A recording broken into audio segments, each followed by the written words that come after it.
Brother, why you calling me out like that? I was trying to summon you. It worked. Next time, just whisper. No summoning necessary, okay? Oh yeah, this reminds me of that we just read over last night. The what did it say? When the Most High was coming and it was like a whirlwind, an earthquake, and a fire. Then there was a still whisper. Khan, did you guys pick up what was going on there? I'm so mad that I missed that reading last night. I'm telling you, I was upset. We can go over all that, and we can go over all that right now. Honestly, I don't care that whatever we went last night. I mean, if there's anything you from what was it? Those last chapters we read that Yeah. No, want I always saw those verses. I used to say back in the past. I've had made a couple of videos on this back in the past, or at least I've been on different platforms talking about this, where I brought attention to those verses where I said, "You guys notice what's going on here?"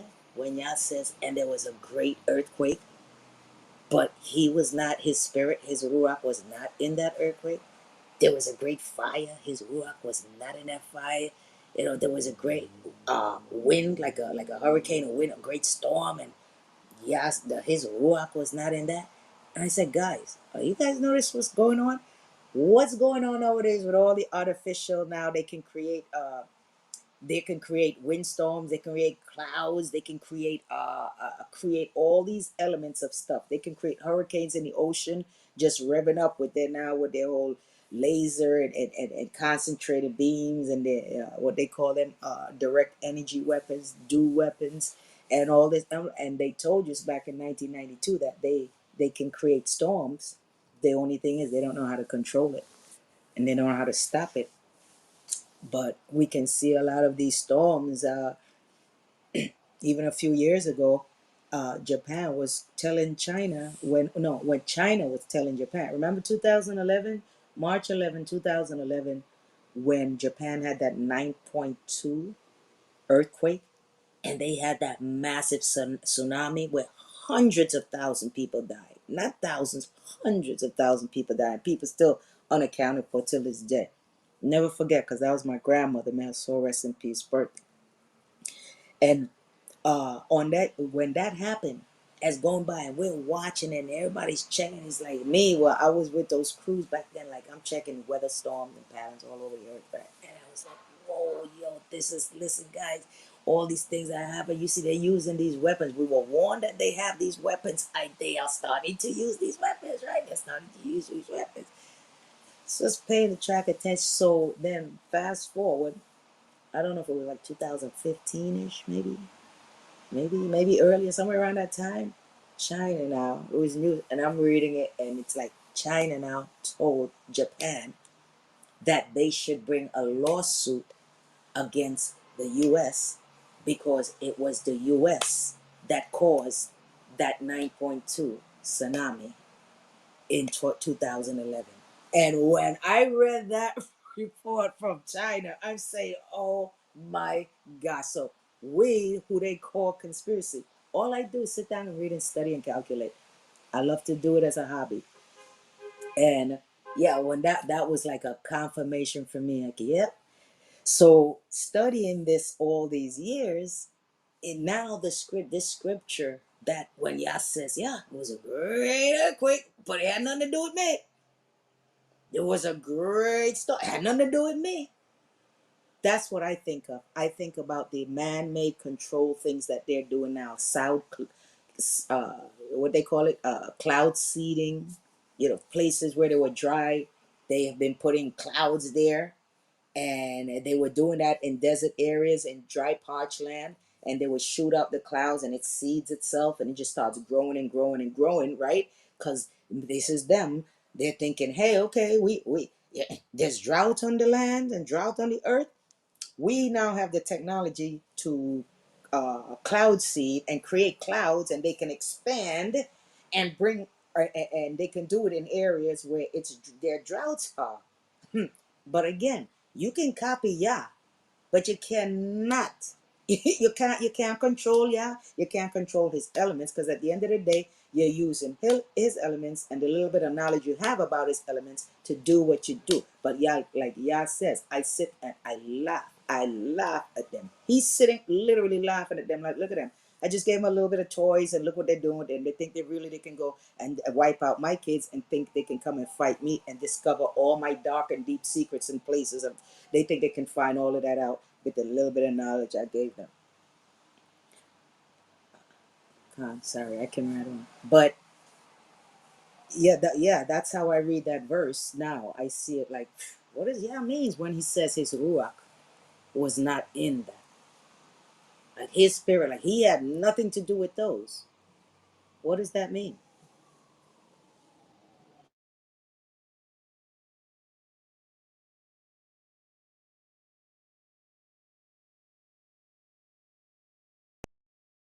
Did you read that in the Hebrew? Yep, I was reading it today. That's what I was. That stayed in Ezekiel all day, reading. Yeah, just getting blown away. It's the same thing. That's what it says in Hebrew. There was a great fire, Esh Gadol, and it was said, Welo Ruach Yahweh, Ba. Welo Ruach Yahweh Ba. And Yah's spirit was not in it. And then there was a great earthquake, and Yah's spirit was not in it. And it was Yah's spirit was not in it. Named out four great events that happened, and it's like, yep. So I always saw First Kings for years. I've been saying it's a very prophetic, very prophetic. Kings are very prophetic chapters. Talk about the great millstone that's gonna come from the sky and split this great city, the great country, so to speak, in three. And now they're talking about, oh, they're starting to see this great whatever planet X or whatever the heck they're calling it that now is being visible from the southern hemisphere. They're starting to see it with the naked eye. But I'm like, okay, yeah, they can call it a Planet X and whatever they want to call it. Whatever. All I know is y'all say you got a great millstone coming, and personally, I'm thinking it's gonna arrive by 2024, or it'd be the beginning of America's misery. There would be no more government, no more thing. Everybody had to fend for themselves. I've been telling people the past few years. I went down to Florida in 2020 just to see my son, is make sure his cabinet. He's been listening. Hey, stock up, mostly dry goods, you know, dry beans, peas, rice, flour, things you can stock up on that has long life shelf. Please stock up now while you can, because it happens like just like that. That same famine, we read about famine all the time. Abraham, what? Went down to Egypt, what? Famine. Isaac was about to go there. Y'all told him no, so he stayed in the land of Gerar, right? Jacob said famine. Joseph down there, we had to go to famine. And now we see what's going on. The Mississippi River drying up. You have all these the grocery stores are starting to like run out of things. The food is getting so expensive, and it's gonna happen like a blink of an eye. We see all the storms that's going over in California. Excuse my background. I have local NYPD and FDNY. They usually help me out with background music. But yeah, anything I tell guys, stock up on foods. Get dry beans, get your rice, get bags of rice, and you can't go wrong. You can't go wrong. Can't go spoil. Stock them up in your closet. Just stock it up. All right, it's going to get very nasty, and it's going to get hard. A lot of places you already see warehouses shutting down. We already see the prices of things. In my neighborhood, I'm in the hood. For a box of large eggs, it's $7.99. Come on, come on. It's time for y'all. I literally said, man, I'm gonna go get me an egg and a egg that I can fertilize. I might have to grow a couple of little chickies up in the apartment. I was gonna get a cat and a dog. I'm like, y'all ain't laying eggs. I'm being funny, but at the same time, I'm being serious. No, that's facts. I've been telling people the same thing for the longest, for years now. Like, start growing your own food. There's inflation's coming and stuff, and you've seen all these warehouses getting burnt down randomly, quote unquote, randomly. Bill Gates buying up all the land, paying farmers to burn all the crops. It's just it's madness, but that's why I'm contemplating probably 90%, 90% leaning towards leaving the U.S. preferably by 2025. And I want my own land, my own farm, and all that, my own chickens, stuff like that, self-sustained. I don't have to worry about stores or truck stoppings and all that stuff. So that's the way to go. Definitely the way to go. Uh,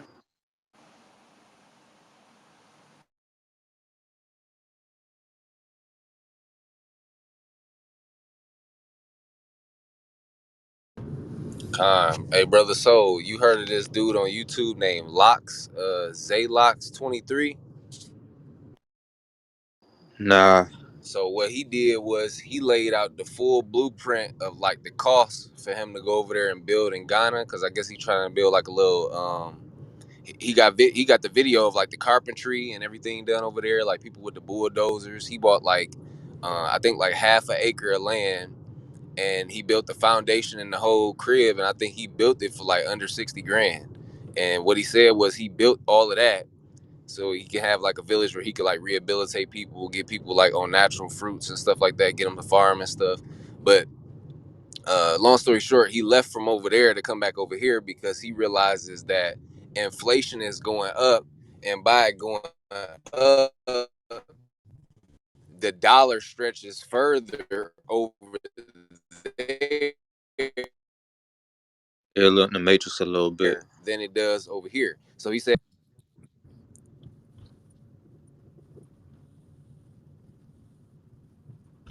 You said the dollar stretches more over there. That's the last thing I heard. "Can you hear me now?" Yeah, yeah. Yeah, it was like 6 Ghanaian seeds over there per dollar. And by the end of the video, inflation, because he was doing it over a span of time, but he packed it in the video to where he can explain it. By the end of the video,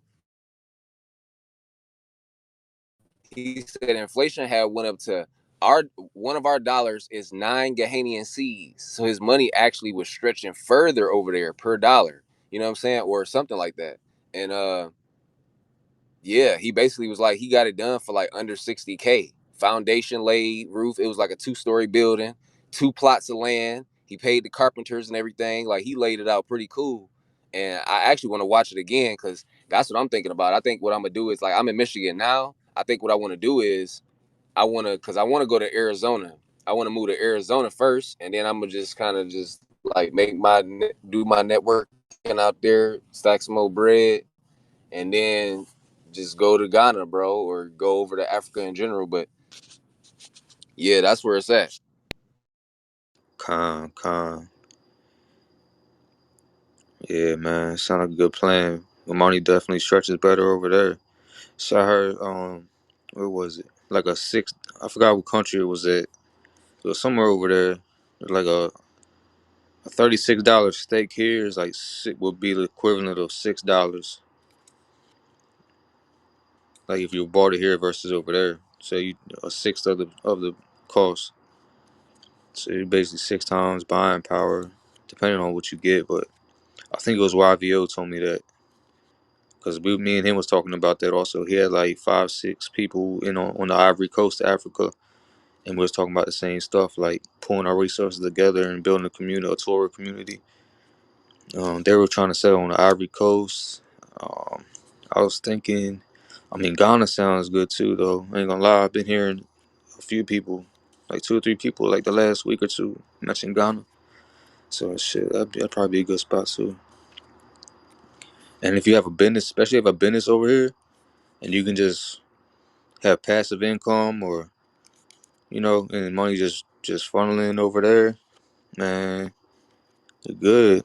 And I trade forex, so I can like make money anywhere really. So I mean, and especially we pull our resources together, we can 60 bands, bro, to do something like that. So you have like five, 4, 5, 6 people, they can do that by themselves. You know what I'm But saying? see, I mean, for me, I know that this is not part of the lesson. My 2 cents is, for a lot of us, a lot of these things sound great, right? They sound great. But how many of us sit down and think about the micro aspects of it? For instance, do we have a passport? Do we are we ready to pick, do we have enough money to buy tickets to pick up our whole family and get there? And when we get there, do we have enough money to say, hey, we have enough to we have a place already set up to where we're gonna go? Did we check out where, if we're going and we have children, where are they gonna go to school there? Did we check out what are the what are the what are the political gripes, so to speak, going on in that area between the different tribes? What are the what are the laws governing that particular city in that area? Which tribe is the ruler tribe in that particular city going on? Are there any civil wars with the neighborhood that I'm going to be moving into? So there is so much research. As for me to go and pack up and say I'm going to another, there is so much to learn, because so many people I know who did that, and I literally watched them cry, and they crying and making phone calls, begging, they broke, they please, and helping, asking everybody to please send them money so they can come back, and crying to get back, run back from Africa. And for me, I used to say, grass is not always green on the other side, is it? So again, for a lot of us, it sounds good, but the thing is, we sometimes have to be careful how we're selling this to people. Some people don't even have never even left their state, let alone left the country. And now we're not just leaving the country, we're going across to the other side of the world. That takes a lot of commitment, and I would assume researching, and that something like that you would have to build up first. Like, start building up, save it, and start building up. Go over there, buy the land, stay over here, work, send money down there, have your thing build up, so now when you're ready to retire, if you have people down there, loyal people who are taking care of all your transactions, then that's something else. But I think it's the whole feeding into the mind, like people just getting their money together and putting it over there. I'm like, man, I'm sorry, kudos to everybody who have that. And if you have people down there, all the blessings and praises to you from Yah, I send forward. But something like that, me myself, it would take so much research before I can even say yes to anything like that. Because we, a lot of us like to run into things without even checking it out. We don't even think about, well, yeah, but what about this? What about that? We don't think about, we just, the whole picture that was painted to us looks so marvelous. It's like, yeah, let's do it. And then when you get there, it's like, oh shit, there's no corner store. There's no midnight 24 hours. I'm just bushes and trees. Oh, what? I gotta, what? There's no indoor plumbing. Oh, there's no, not to say that's like what is all over, but when you're gonna go and start from scratch, you're gonna be dealing with that. You got to think about running all the pipes from your land that you buy to run the pipes. You got to pay for all of that, running it to tie it into the city pipes, or the pipes of the provinces. And with that, you're going to have to pay taxes and all that. So that's money. And then you want Wi Fi. Okay, how you going to get, that's going to be money to feeding, especially the bandwidths and all that. It's a lot to think about. It really is. Yeah, you're absolutely right. That's why give it some time, get people like-minded individuals, people with different skill sets, people that have something to contribute, and not just jump into it blind. Not just actually look into it every little aspect we have to. And I was actually thinking of with the schooling, like homeschooling, having certain people who teach Torah and things that people actually need to know, how to survive in the wild, stuff like that, how to self-sustain, stuff like that. Just get people of different skill sets, nurses, basically have their own her own little thing like that. Um, Kind of like a Black Wall Street type deal. You know what I'm saying?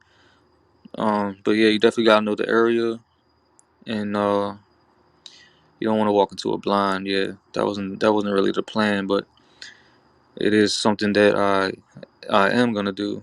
And I mean, how I move, like I do things with wisdom. I'm not gonna just just jump into it. I'm gonna definitely do my due diligence before I do something. But what I also realize and what I've noticed is when I do put myself in the fire, that's the way I grow. I grow best, and the Most High always has my back. Like I have no fear, nothing like that. Like with tribes over there, nothing like that. Like man, I mean, yeah, you gotta be smart about things, but I don't really move with fear. Like if I put my mind to something, it's gonna get done. So I mean, one way or another, it might take a couple years. It may take a couple years, but we got this 2030 thing coming. I know y'all heard of it, Agenda 2030, where you're not gonna own stuff and they're gonna take everything from you. So America don't sound like the move for me. So 2025 to 2030, I myself personally planning on being out of here, and y'all willing, he blessed me with the resources to get this thing going, and sometimes things have to be actually in motion before others come. So I mean, like they say, if you build it, they will come. So hopefully, I got some people on my side to help me with it, and hopefully people see it and like, yo, this thing's really going. And they're about y'all here, they're about tour here, yo, and everybody should come through. I'll buy you a ticket. You know what I'm saying? But yeah, that's all in due. I know all in due time on y'all's will. Not my will. It's what His will is. So whatever the Most High wants for us, wants for me, wants for everybody in here, that's what it's gonna be. So Yeah, may the Most bless High bless with a utopia. you definitely have my blessings to all of my brothers. It's keep until with not good. We haven't spoken in a short minute, but with um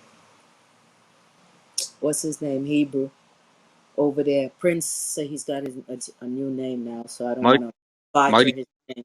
Yeah, Mighty Hebrew, right? Uh, So yeah, we've spoken and stuff, and one day I'm gonna make the trip down there and visit. But I applaud him, and like so for me, anyone's move. Hey, my blessings are there. The support is there for anyone. So again, your move, you have blessings sent forth to you definitely from my end. May Yah, bless you in your endeavors and your feet and your walk, and all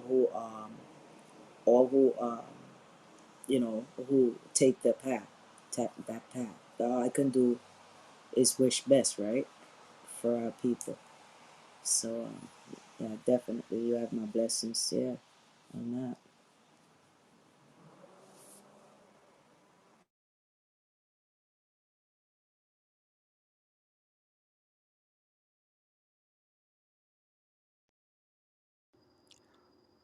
yeah, but yeah, we're about 40 minutes into this room. We still haven't got reading. We can get into all that later. All right, y'all. Let's get into this reading.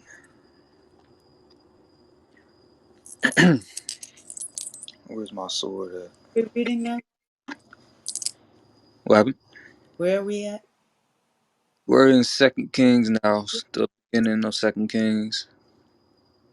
The ending, No, no, no, no, no. the beginning. Yeah, yeah, yeah. Oh, phew. Right. Okay. Nah, we won't go too far without you.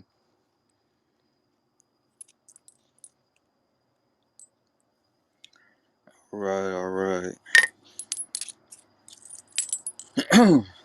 We're on Second Kings, y'all. Who got the hand raised? Oh, okay. Bring you up. Shalom. Shalom. All right. I'm gonna start this off. Second Kings chapter 1. Moab. Oh yeah, I just want to bring one thing up, Devanya. Up to this point, I still haven't seen where Elijah wrote that letter to what was it, Jeroboam?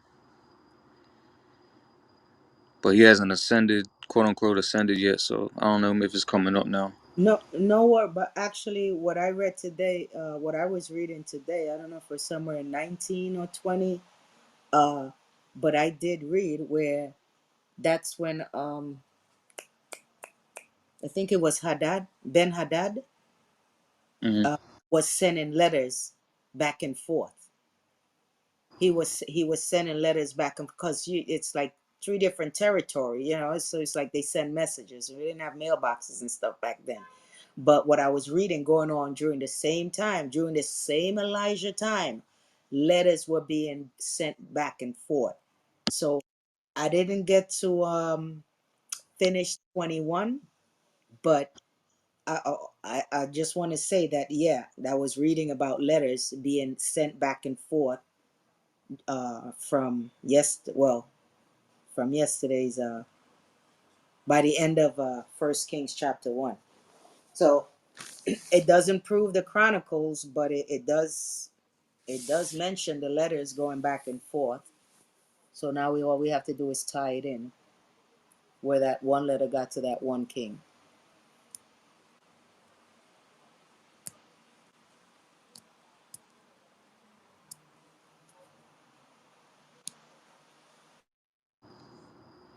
Okay, okay.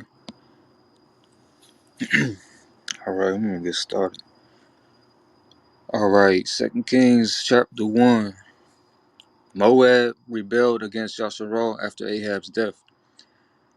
Ahaziah fell through the, what is that? Balustrade? I've never even heard of that word in my life. Fell through the balustrade of his upper chamber in Samaria and took ill. He sent messengers saying to them, "Go inquire of Beelzebub, the the god of Ekron, whether I will recover from this illness." Amalek Yahweh then said to Elijah the Tishbite, "Arise and go up towards the messengers of the king of Samaria and speak to them. Is there no Elohim in Yasharal that you go to inquire of Beelzebub, the god of Ekron? Therefore, thus said Yahweh of Ahaziah, the bed onto which you have climbed, you shall never go down from it, for you shall surely die." Elijah then set off. The messengers returned to Ahaziah, and he asked them, "Why have you returned?" They answered him, "A man came up towards us and said to us, 'Go and return to the king who sent you, and speak to him.' Thus said Yahweh, Is there no Elohim in Yasharal that you sent to inquire of Beelzebub, the god of Ekron? Therefore the bed onto which you have climbed, you shall never go down from it, for you shall surely die." He asked them, "What is the appearance of the man who came up towards you and spoke these words to you?" They said to him, "He was a hairy man with a leather belt girded on his waist." Huh. Ahaziah said, "Here is Elijah the Tishbite." So Ahaziah dispatched to him a captain of 50, along with his 50 men. He came up to Elijah, and he was sitting at the top of a mountain. He said to him, "Man of Elohim, the king has spoken. Come down." Elijah responded and spoke to the captain of 50. "If I am a man of Elohim," you want to say something? No, I just wanted to bring highlight to what I said earlier. See, he's being called. This is Elijah being called man ha Elohim, the man of God, or man of the Elohim. So yeah, I just want to bring highlight to that as opposed to son of man, because here he's working for Yah. He's doing all the services of Yah. But in the book of But anyway, go ahead. Sorry. Are you good? You good? All right. We're in verse 12. If I am a man of Elohim, let a fire descend from heaven and consume you and your 50 men. The fire of Elohim then descended from heaven and consumed him and his 50 men. Ahaziah repeated and sent a third captain of 50 men, along with his 50 men. This third captain of 50 went up, arrived, and fell on his knees in front of Elijah, and entreated him and spoke to him. Man of Elohim, please let my soul and the souls of these 50 servants of yours be worthy in your eyes. Behold, a fire has descended from heaven and consumed the first two captains of 50, along with their groups of 50, but now may my soul be worthy in your eyes. An angel of Yahweh then said to Elijah, go down with him, do not fear him. So he arose and went down with him go down with him to the king.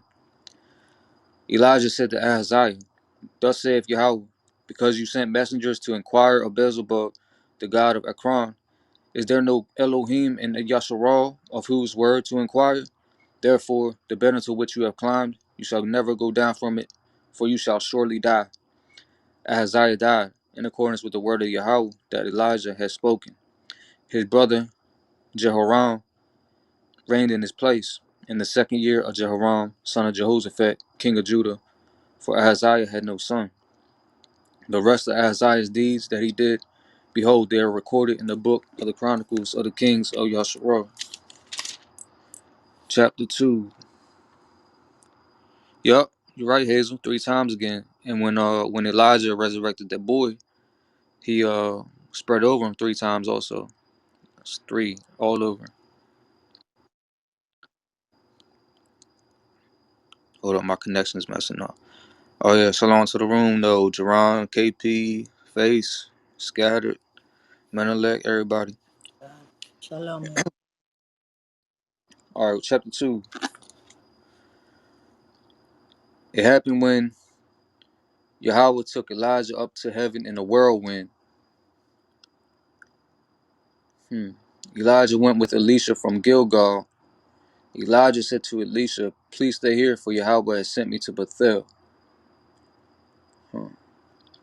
Now, in the Hebrew, when it says Yahweh took him up to heaven in a whirlwind, is that what it says in the Hebrew? Yes, a whirlwind. So think of it like Dorothy being picked up in a cyclone or something of that, like a twister of some sort. Okay. Huh. All right. But Elisha said, I swear as Yahweh lives, and by your life that I shall not leave you. So they went down to Bethel. And I also want to add, and also with the play on the words, it's ha Gilgal, right? Gilgal is that word for a rolling, something that roll. It's also the word for a scroll, Mm. scroll. So it's something that rolls. So when you think of a twister, twisting, it's got that roll effect to it. Huh. So yeah, okay. Okay. Gilgal. All right, we'll come back to that. Gilgal.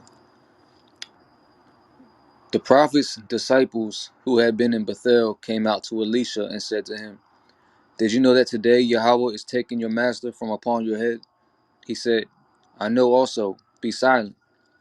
Elijah then said to him, Elisha, please stay here, for Yahweh has sent me to Jericho. But he said, I swear as Yahweh lives, and by your life, that I shall not leave you. So they came to Jericho. The prophet's disciples who had been in Jericho approached Elisha and said to him, did you know that today Yahweh is taking your master from upon your head? He said, I know also. Be silent. Elijah said to him, please stay here, for Yahweh has sent me to the Jordan. He said, I swear as Yahweh lives, and by your life, that I shall not leave you. So they both went. 50 men of the prophet's disciples went, standing opposite them at a distance, and the two of them stood at the Jordan. Elijah took his mantle and folded it over, and struck the water, which split apart this way and that, and they both crossed over on dry land. He did some Moses stuff, man. Exactly. Huh. I don't remember reading that before. These are the Malaks. That's what I'm saying. There was no like there was no too many places you're gonna find some angels coming. Yah always used human beings and gave them the power. Like what does he need all the extra stuff for when he always gave man the power? Um, okay, crossed over on dry land.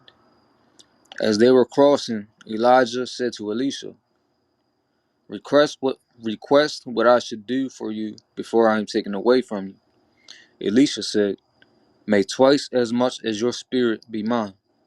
Elijah said, you have made a difficult request. If you see me taken from you, it shall be so for you. But if you do not, then it will not happen.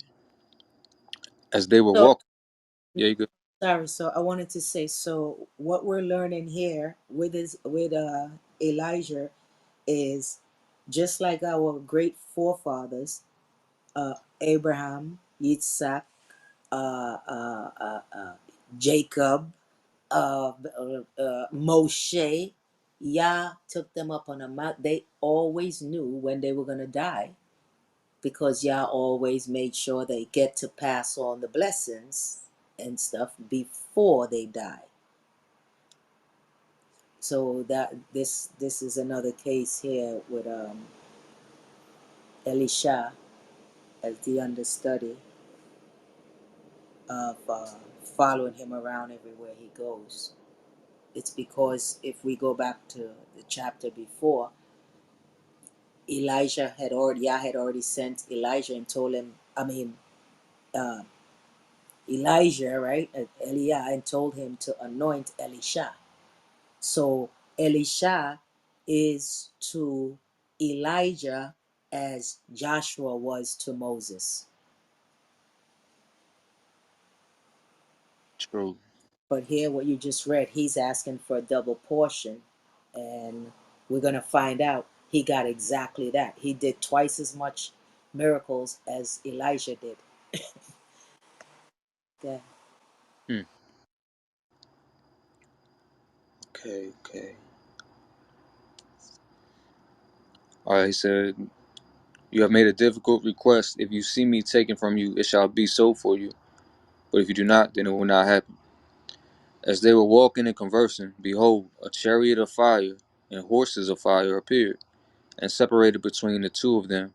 And Elijah ascended to heaven in the whirlwind. Elisha was watching and shouting, Father, Father, Yasharal's chariot and horsemen. And then he saw him no more. He took hold of his garments and rent them into two pieces. He picked up Elijah's mantle which had fallen from him, and he returned and stood at the bank of the Jordan. He took Elijah's mantle which had fallen from him and struck the water and said, where is Yahweh, the Elohim of Elijah? He too struck the water and split it apart this way and that, and Elisha crossed over. Khan. So when we read that, what is the symbolism going on here? That's why we are called Ebrit, right? Ebrit, Abad, come from the word Abad. Abad means to pass over or to cross over. So the same way with Moshe, what we had, the splitting of the sea. Remember when Joshua crossed the Jordan? What had happened? The Jordan River, yeah, had it split. And now we have Elisha and Elijah. They're now going across into the whole. They're on the west bank, I think east bank, going over into the west bank. And now it's that splitting up of the water. Elijah did it when he had the mantle. Now he's just been taken up, or taken. He's gone. Now Elisha has the mantle. He's pouting and he's like, "Oh, my master's taken away from me," and he didn't even mean to do. He just took the cloak, which is the mantle. It's actually a wardrobe that that priestly wardrobe that he wore, the aderet. The aderet is called in Hebrew, and he just got mad. He slapped the water, and what happened? The same power that he saw witness when Yah granted it to Elijah. He now saw that he had it, and okay, we keep reading. We're gonna see other people notice it too. So that parting of the water is very important because that's the you cross over like that. We always crossed over on dry land, not on boats. And Sister Devania, what did you say that that was called? What was that, sis? What did you call the spreading of the water? How do you say it in the language? Oh, it has different words. You can say Wayabdil, a he parted the water. You can use the in other places is pared, pared like parted, pared. That's another Hebrew word. So there are different Hebrew words here. In this place, it says, and he took the mantle Eliyahu Asher Nefale Me'alio Waishab Waimad El Shapat Yonan, and he took the mantle and he Waika. Here it says Waika. He struck. Ka is when you strike, you and he struck at Hamaim, and but it didn't use the word there for the parting in this verse. It just says he took the mantle from off of him, and Waika et Hamayim. He struck the waters. Wayomer Eye Yahuwah. So he's crying out, Eye Yahuwah, Elohim. Where is Yahuwah, my God? Eliyahu up. Like Eliyahu also he. And Waika et Hamayim. Waikatsu.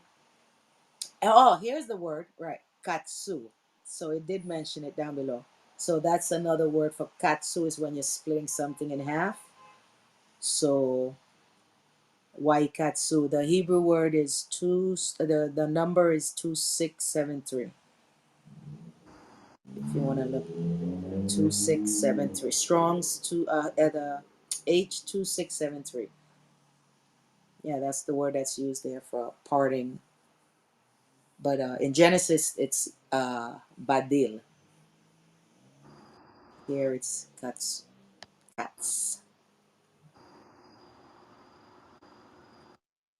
Okay. Sorry about that, soul. Thank you.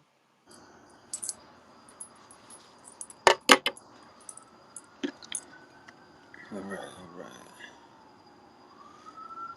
Where was I at? Was Oh yeah, ran into the mantle, right? Crossed over. Okay, yeah, yeah. All right, verse 15. The prophet's disciples who were from Jericho saw him from a distance and said, "The spirit of Elijah has rested upon Elisha." They came towards him and prostrated themselves to the ground before him. They said to him, "Behold, among your servants there are 50 able-bodied men. Let them go and search for your master. Perhaps the spirit of Yahweh has carried him off and hurled him onto one of the mountains or one of the valleys." But Elisha said, "Don't send them." They badgered him until it was embarrassing to refuse. So he said, "Send them." They sent 50 men who searched for 3 days. There's another three, but could not find him. They returned to him. He was staying in Jericho, and he said to them, "Did I not say to you, do not go?" The people of the city told Elisha, "Behold, living in this city is pleasant, as my master can see, but the water is bad, making the land deadly." He said, "Get me a new jar and put salt in it." And they brought it to him. He went out to the source of the water and threw salt there.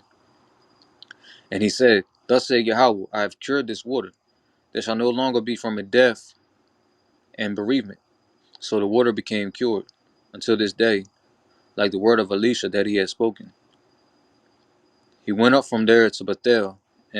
As he was going up on the road, some young lads came out from the city and mocked him, saying to him, "Go on up, bald head. Go on up, bald head." He turned around and saw them and cursed them in the name of Yahweh. Two bears then came out of the forest and tore apart 42 of the lads. He went from there to Mount Carmel, and from there he returned to Samaria. Devanya, you want to take 3 and 4? Yeah. Yeah, I just wanted to I'm sorry. I just wanted to say something because some people I've heard people look at it. because in the English translation, it makes it look like they're just some little kids, you know, like no, these were what they call young lad. They were at least for 17, 18, 19, 20. They were not men yet. You got to be over 20 to be good, and then the scripture calls you an ish, a man. All right, so these were well enough boys, like our smart aleck teenagers we got nowadays with their stuff. Yes, so I know that a lot of churches out here them preach it like little kids.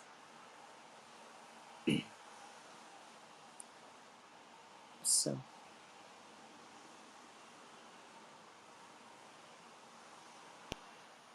Yeah, it was basically like Young Dolphin now, oh, I don't know what that is. or like 21 Savage. That sounds familiar. Getting closer. Ah, that's like the meter to my age right there when I'm lost. Yeah, you're better off not knowing who they are. So what are we reading now? Three? Yeah, 3 and 4. Okay. Wait a minute. You said you don't want the no, let somebody else read because I don't have Oh no, you I can know read you what the edition you got. yeah, I'm usually the king, but the book is so I'm waiting for my large print to come in. Um First Kings, I'm reading from the King James Version. First Kings chapter 3. And Solomon made affinity with Pharaoh, king of Egypt, and took Pharaoh's daughter and brought her into the city of David until he had made an end of building his own house. Hold up, And hold up. Yeah, we're in Second Kings 3. oh snap! Yeah, I about to Okay. say Solomon been dead. What? Yeah, right. It's like oh, brought him back to life. Forget about you, JC. Um. Okay. Sorry about that. Second Kings chapter 3 verse 1. Now Yehoram, the son of Ahab, right? Akab. His name is actually it's Ak. We know Ak means brother. Ab means father. So Akab, brother, father. Just a little Hebrew lesson there for those interested. So now Yehoram, the son of Akab, began to reign over Yasharel in Samaria the 18th year of Jehoshaphat, king of Yehudah, and reigned 12 years. And he wrought evil in the sight of Yahweh, but not like his father and like his mother. But he put away the image of Baal that his father had made. Nevertheless, he cleaved unto the sins of Jeroboam, the son of Nebat, which made Yasharel to sin. He departed not therefrom. And Mesha, king of Moab, was a sheep master, and rendered unto the king of Yasharel 100,000 lambs and 100,000 rams with wool. Now I just want to make a thing here before we have to remember a lot of these places are Yasharel. So sometimes when we're reading, when we're hearing king of here, and it sounds like they're foreign countries, these are territories we actually controlled. So we were like the king of Syria was Northern Kingdom, the king of like you're hearing there, the king of Moab. These are territories where that we some of them we had conquered. So that's why you would find us ruling in these places, but it's hard to keep track of it through the story because of the translations. So yeah, uh, and First Kings, I found a lot of that in First Kings because the genealogy of the kings when Yah told Eliyahu to go and anoint Ben Hadad, and that was the whole thing when the servants were coming back and telling Ahab, your brother, the king of Syria.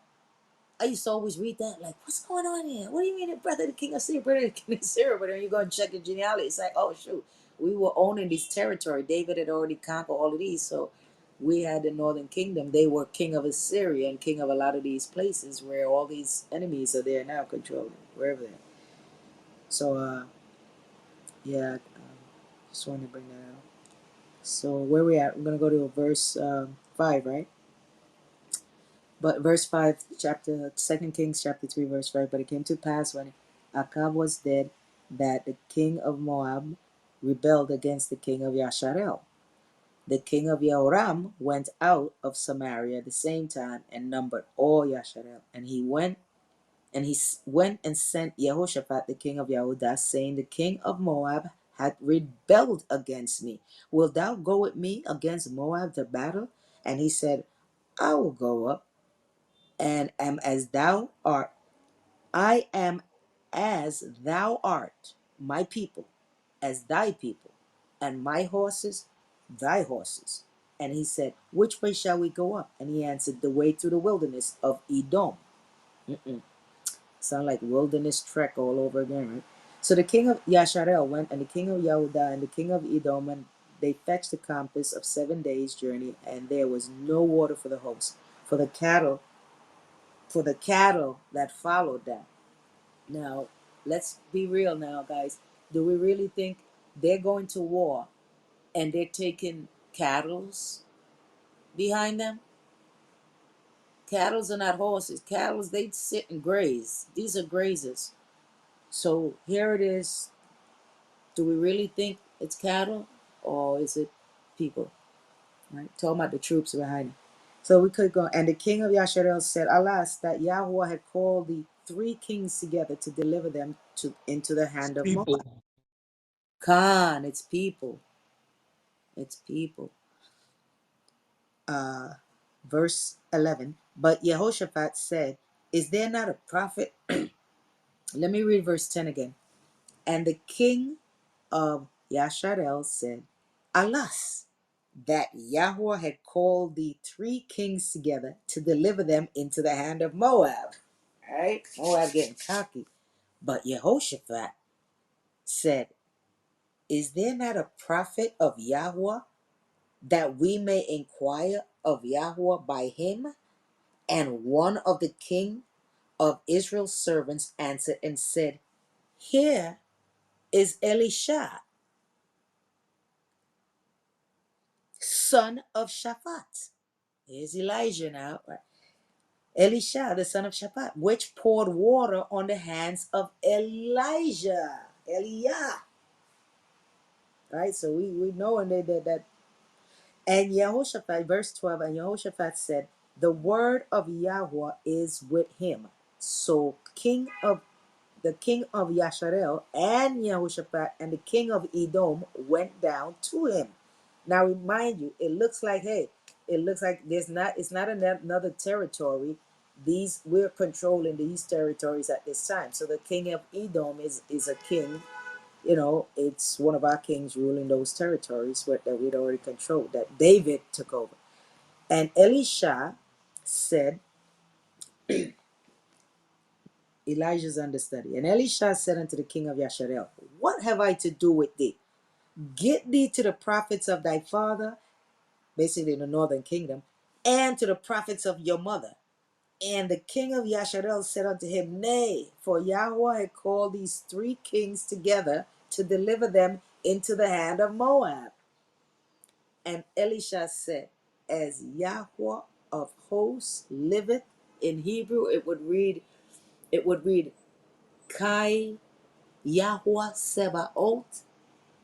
We swore on Yah. It's like, yo, but if I'm not true, I'm dead. Yah would kill me. And it's like, Kai Yahweh Sebaot. So Elisha said, as Yahweh Sebaot liveth, before whom I stand, Yetsabi, before who I stand, surely were it not that I regard the presence of Jehoshaphat, the king of Yahudah, I would not look toward thee nor see thee. But now bring me a minstrel. And it came to pass when the minstrel played that the hand of Yahweh came upon him. And he said, thus says Yahweh, make this valley full of ditches, For this says Yahweh, he shall not see wind, neither shall ye see rain, yet the valley shall be filled with water. How does that happen, guys? The water's from below, right? Yeah, flood, right? God, right? Right. You ever see it where you get a hurricane, but it doesn't rain, but the water is coming from below? I witnessed, me and my son witnessed that thing foul. We saved some people's cars. We saved that thing. It's like it was an amazing thing to see. No rain, but the park right across from the window. We're just leaning out the window watching it, like the breeze is blowing. It was Hurricane Sandy when that came through. And we're like at the top of the, we're at the top, and we're just watching everything. And then we see the park where the he played baseball, kitty baseball, right across the field, and it's at a low level, and we're seeing it rise up, and it just, the water just kept coming from below. No rain is falling, and it just kept, the park just kept filling up, and then it flooded over into the sidewalk, and then it rushed down where the co-op, where we are, the garage is underneath, below level. So we started going and knocking on the neighbor's door. Go, get your cars out, get your cars out. Me, I was already prepared for that storm, so I had my car parked at the top of the top of the hill, because I was always studying storms and weather patterns. For I've been doing that for many years, so I already have my car. So I'm parking at the highest point, right there up the hill by the Korean store. And yeah, man, so many people, everybody, the management of the building, so many people lost their cars, because at that point it was too late, and it literally, it filled up to the top of the garage because of the elevation of the garage was below street level, and it just filled everybody. But yeah, that water from below, I got to, man, just witnessing that thing with your own eyes, seeing no rain come from above, everything is being come from below. That thing was fascinating to me. just to witness it. But yeah, that's why Yah says he floods the earth from above and below.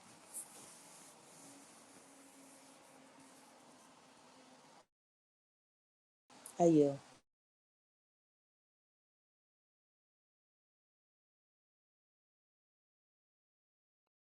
So the valley for verse 17 again, for thus says Yahweh, he shall not see wind, neither shall ye see rain, yet the valley shall be filled with water, that ye may drink, both ye and your cattle and your beasts. And this is but a light thing in the sight of Yahweh. He will deliver the Moabites also into your hand, and ye shall smite every fenced city and every choice city, and shall fell every good tree, and stop all the wells of water, and mar every good piece of land with stones. Gonna be destroying him. And it came to pass in the morning, when the meat offering was offered, that behold, there came water by the way of Edom and country, and the country was filled with water. Ooh, yeah. You could just imagine like rain coming out, and it's just the water coming out, flushing down. So it's like water is now coming feeding it. And when all of the Moabites heard that the kings would come up to fight against them, they gathered all that were able to put on armor and upward, and stood in the border. Verse 22. Second Kings 3, verse 22. And they rose up early in the morning, and the sun shone upon the water. And the Moabites saw that the water on the other side as red as blood. Here we go with blood water again, right? That's why we always got expected in the last days. And they said, this is blood. The kings are surely slain, and they have smitten one another. Now therefore Moab to the spoil. And when they came to the camp of Yasharel, the Israelites, what's the word there? Yasharel. It says, Yasharel rose up and smote the Moabites, so that they fled before them. But they went forward, smiting the Moabites, even in their countries. And they beat down the cities, and on every good piece of land cast every man his stone, and filled it. And they stopped all the wells of water, and felled all the good trees.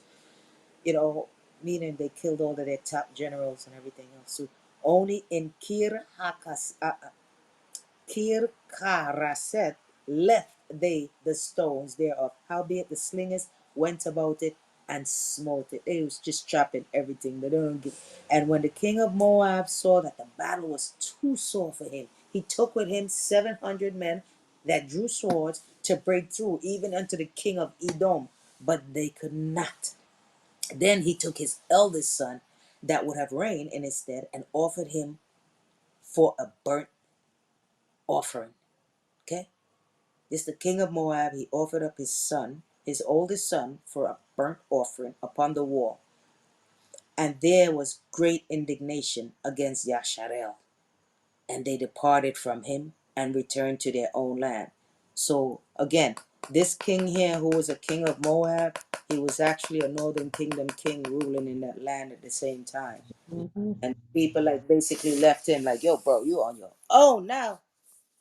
They went back to their own. You on your own now.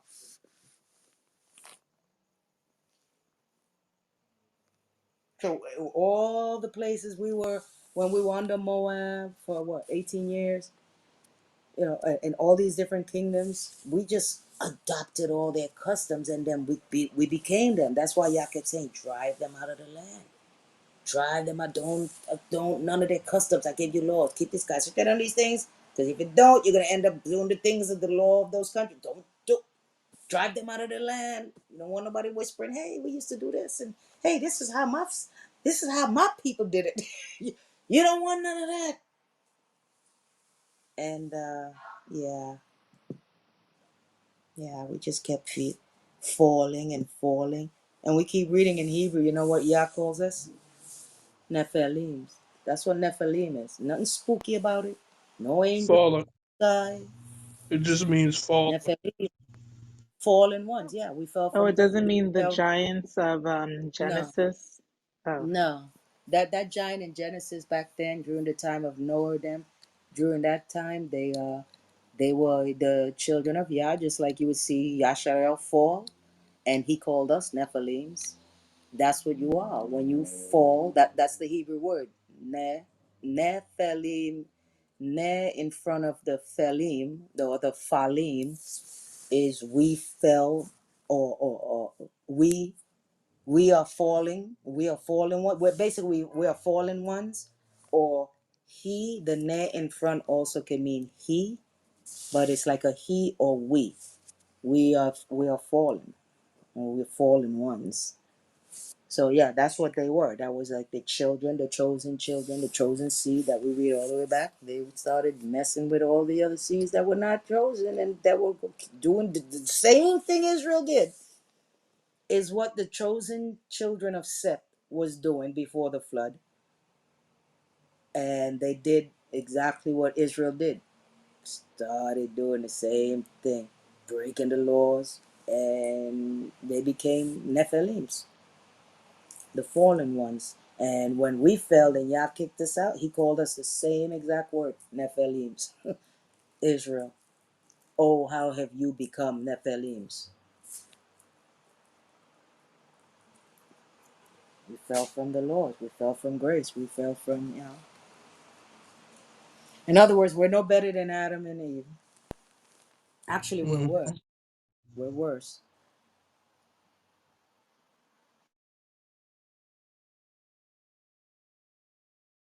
Yeah, that was I don't know, someone else. That was the end of the reading of chapter Second Kings chapter 3 verse 27.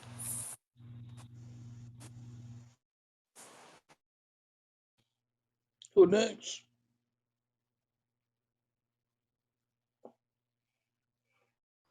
Hazel, you can take four. a certain woman of the wives of the sons of the prophets cried out to Elisha, saying, your servant, my husband, is dead, and you know that your servant feared the Lord, and the creditor is coming to take my two sons to be his slaves. So Elisha said to her, what shall I do for you? Tell me, what do you have in the house? And she said, your maidservant has nothing in the house but a jar of oil. Then he said, go borrow vessels from everywhere, from all your neighbors, and empty vessels. Do not gather just a few. And when you have come in, you shall shut the door behind you and your sons. Then pour it into all those vessels, and set aside the full ones. So they went from him and shut the door behind her and her sons, who brought the vessels to her, and she poured it out. Now it came to pass, when the vessels were full, that she said to her son, Bring me another vessel. And he said to her, There is not another vessel. So the oil ceased. Then she came and told the man of God, and he said, Go sell the oil and pay your debt, and you and your sons live on the rest. Now it happened one day that Elisha went to Shunem, where there was a notable woman, and she persuaded him to eat some food. So was as often as he passed by, he would turn in there and eat some food. And she said to her husband, Look now, I know that this is a holy man of God, who passes us regularly. Please let us make a small upper room on the wall, and let us put a bed for him there, and a table and a chair and a lampstand. So it will be, whenever he comes to us, he can turn in there. And it happened one day that he came there, and he turned into the upper room and lay down there. Then he said to I'm sorry, sis. No, I wanted to like just keep us fidget. Remember Yes, Elijah? He was with that woman with the sick son who died, and he with Yah's power, he the kid came back to life, right? Now you notice the same scenarios going on here, with the same lack of food and the bread and the oil and the chamber, and here it's reading the same word, Aliyah. He turned into, now how is it? He's in a different place now, and what room did this different person give him? Same thing, up in the attic. So the same Hebrew word there is, and when it says, and he turned into his chamber and lay there, and he turned Aliyah Wayishakab, and he lay down Shama there. So I just wanted to point that out. That same, what are the odds? So it's another play on his name. Eliyahu, always wherever he go, wherever they offer him an abode where he can sleep, it happens to be like in the penthouse or the attic, Aliyah, which also, playing on words, means above, like uh Yah is above, basically like Yah is above all, or there's so many play in the words, you can get so many different meanings out of it. But yeah, I just wanted to point that out. Sorry about that, sis. Thank you. and it happened one day that he came there, and he turned into the upper room and lay down there. Then he said to Gehazi his servant, Call this Shunammite woman. When he called her, she stood before him. And he said to him, Say to her, Look, you have been concerned for us with all this care. What can I do for you? Do you want me to speak on your behalf to the king or to the commander of the army? She answered, I dwell among my own people. So he said, What then is to be done for her? And Gazi answered, Actually, she has no son, and her husband is old. So he said, Call her. When he had called her, she stood in the doorway. Then he said, About this time next year you shall embrace a son. And she said, No, my lord, man of God, do not lie to your maidservant. But the woman conceived and bore a son. Amen. When the appointed time had come, of which Elijah had told her, and the child grew. Now it happened one day that he went out to his father and to the reapers, and he said to his father, My head is my head, my head. So he said to a servant, Carry him to his mother. When he had taken him and brought him to his mother, he sat on her knees till noon, and then died. Oh, and she went up and laid him on the bed of the man of God, shut the door upon him and went out.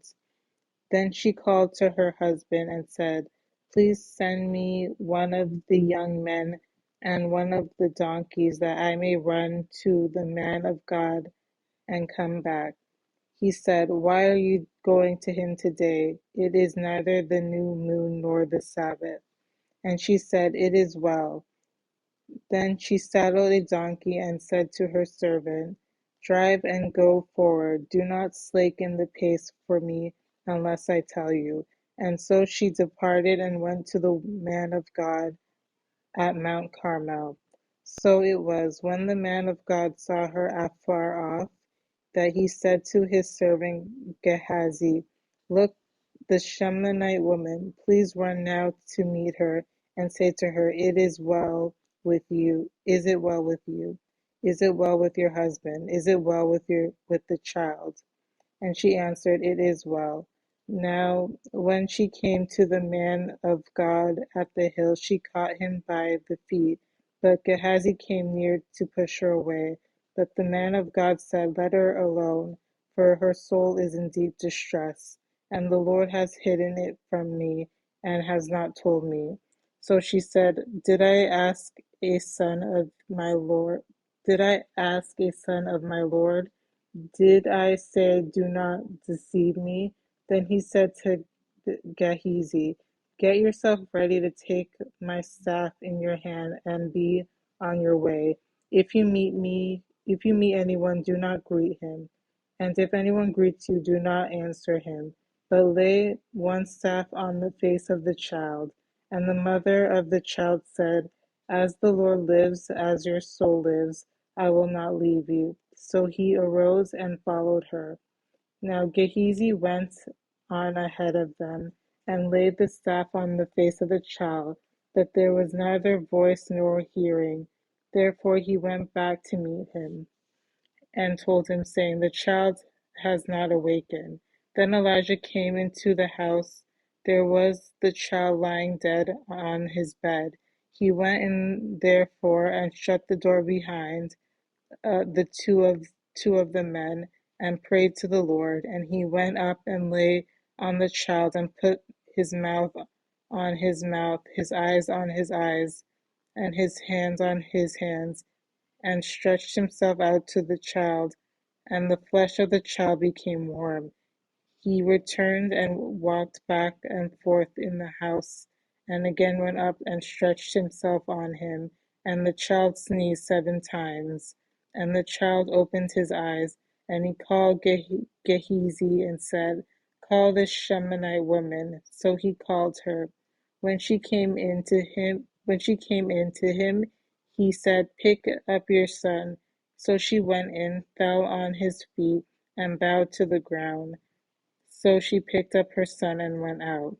And Elijah returned to Gilgal, and there was a famine in the land.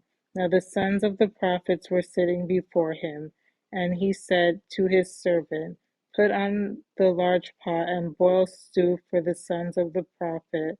So one went out into the field to gather herbs, and found a wild vine, and gathered from it a lapful of wild gourds, and it came and sliced them into the pot of stew, though they did not know what they were.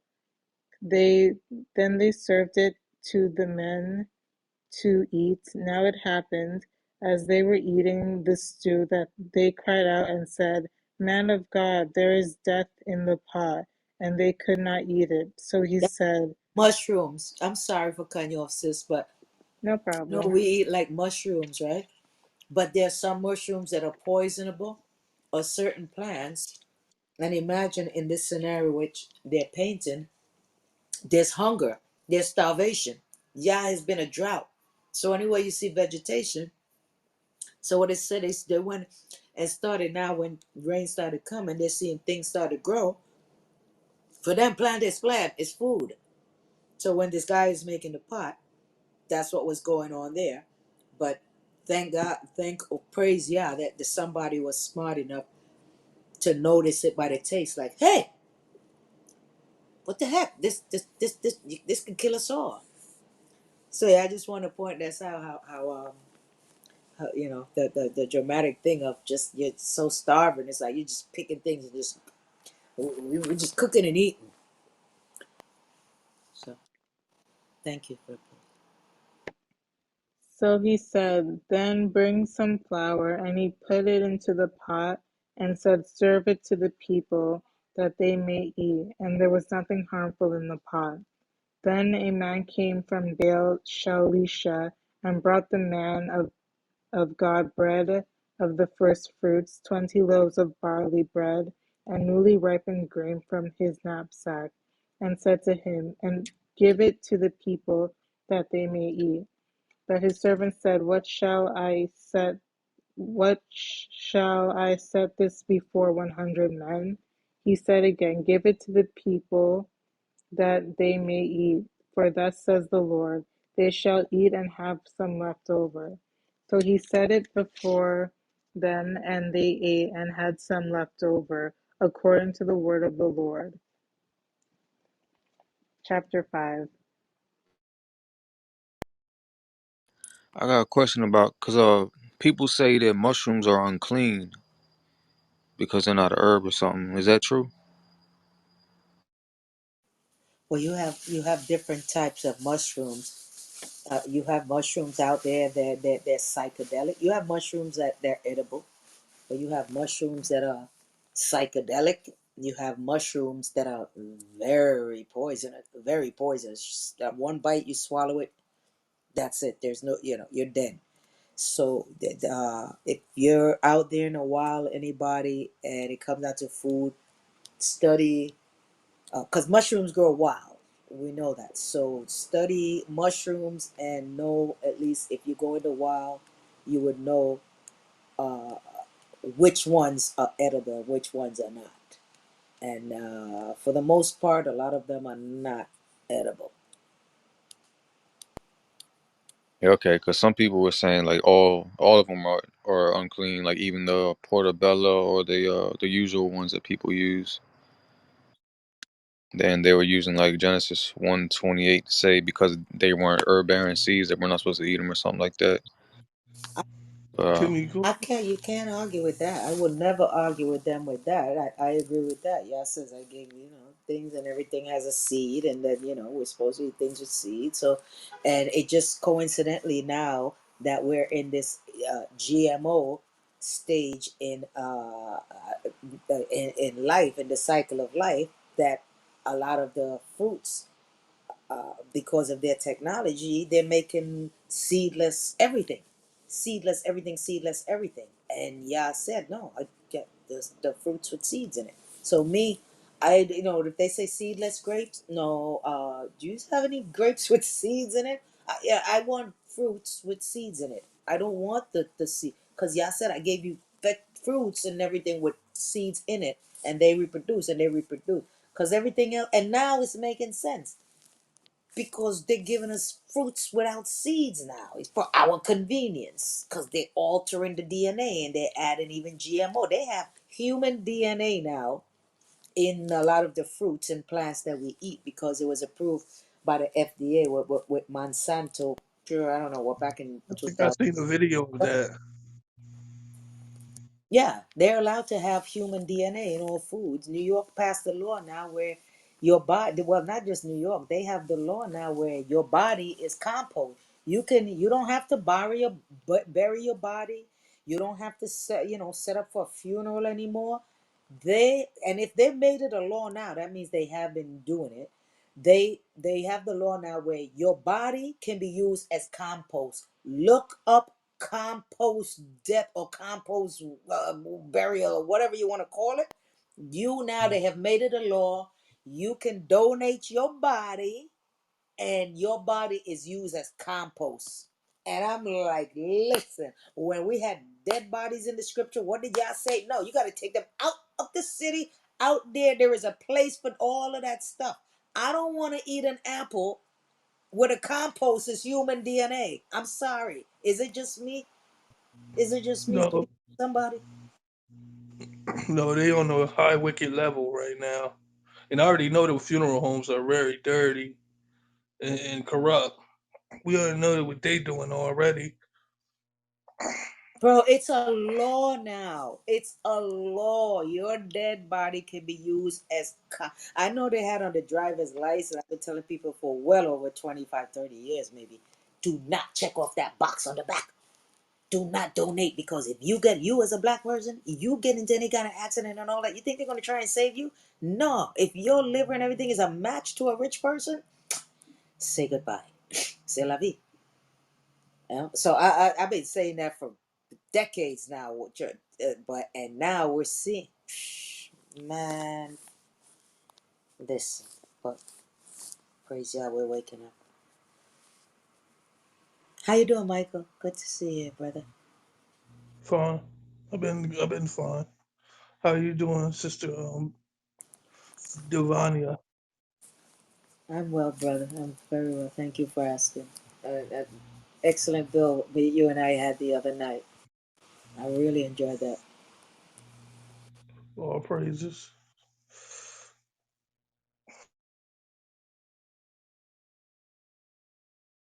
Yeah, I'm about to go vegan with all this stuff coming out now.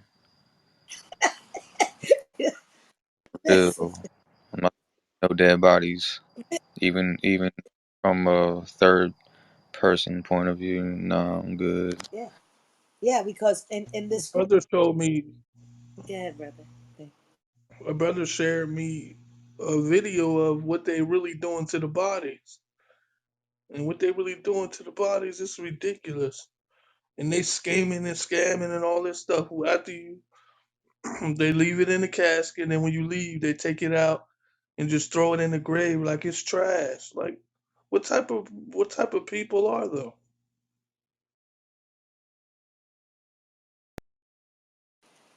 I can answer that for you, Michael. But you'll have to go back to Genesis. Beast. I'm just saying, Yeah, it's straight beast behavior. beast. Hey, Mike, you can take 5. All right, all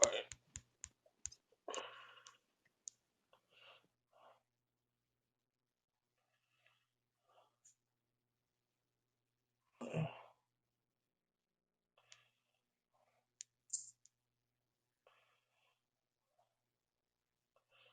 2 Kings chapter 5.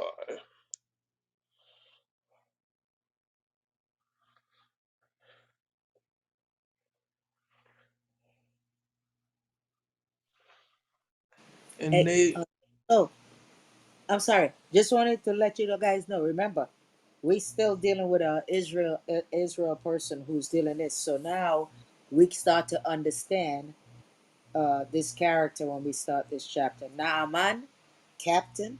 We start to understand that he was an Israelite. He wasn't a foreigner of Syria. So go ahead. Now you're gonna, so when you He was a read, foreigner it's of gonna make, Syria.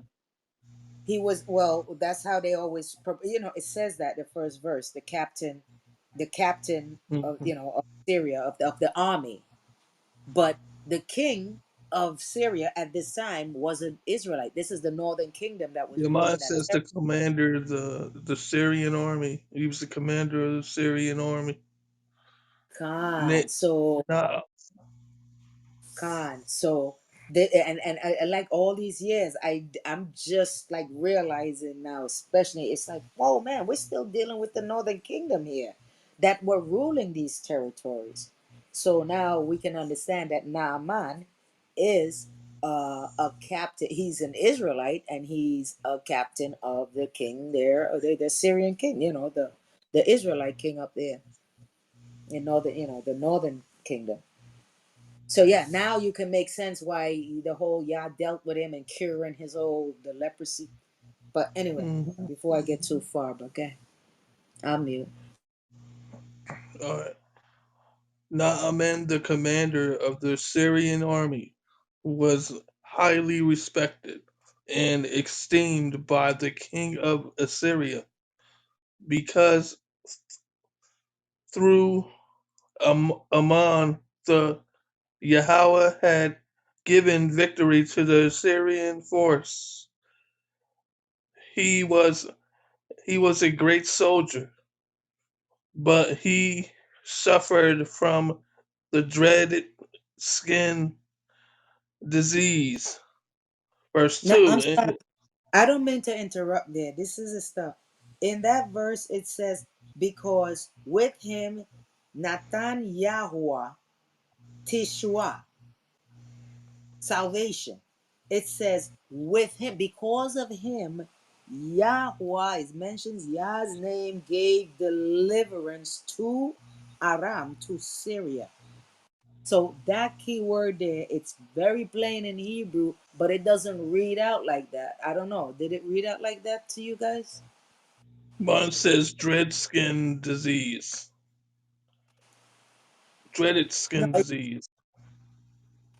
he say he was a great man, and to his Adonai, where Nisa he was lifted up, Panim, Ki with him Natan Yahuwah Teshua. Natan means to give, but because of him gave Yahweh uh, to him deliverance, salvation. Shua, that's where they get Yeshua from. So he gave to him, Teshua, he gave to him salvation in Aram. That's when Aram had won over and got the conquering. And Yah is telling us right there, it's because of this guy, Naaman. He's been such a he's like one of those righteous ones in the northern kingdom. He's a He captain gave of the you the host. victory. Yeah, yeah, yeah. He's saying because of him, his righteousness, why I gave you this victory. Yeah, I'm To sorry. I the want to pause. Syrian force, for he was a great soldier, but he suffered from dread skin disease. And one of their rose against Israel, the Syrians had carried off a little Israelite girl who became a servant to Nahum. Nahum, the wife. All right, verse 3. One day she said to her mistress,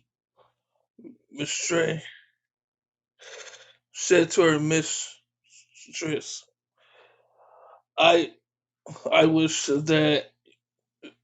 wish that my master could go to the prophet who have in Assyria in Samar in Samara. He said he would cure him of his disease. Nahum Naaman heard heard of this. He went to the king and told him what the girl had said. The king had said, "Go to the king of Israel and take this letter to him." And Naaman was sent out, taking 30,000 pieces of silver, 60 pieces of gold, and 10 shekels of fine clothes. Clothes. The letter that he have took, the letter he took, read. This letter will introduce my office officer Nahum. I will. I want you to cure him of this of his disease. Verse 7. When the king of Israel read the letter, he torn his clothes in dismay and explained. he can, and how can the king of Syria expect me to cure this man? Does he take that I am Yahweh? Will the power of life and death? It claims that he is trying to start a a choir with me. Then the prophet the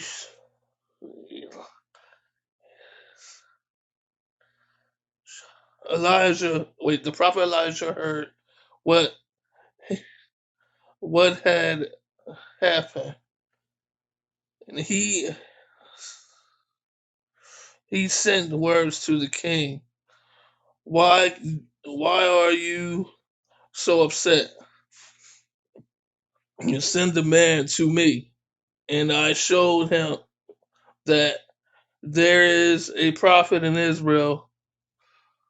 So Naaman went with his horse and chariots and stopped the event to Elijah's house.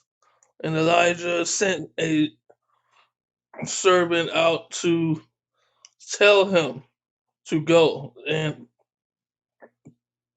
wash himself 7 times in the river of Jordan, and he would be completed cure of his disease. Verse 11. But Naaman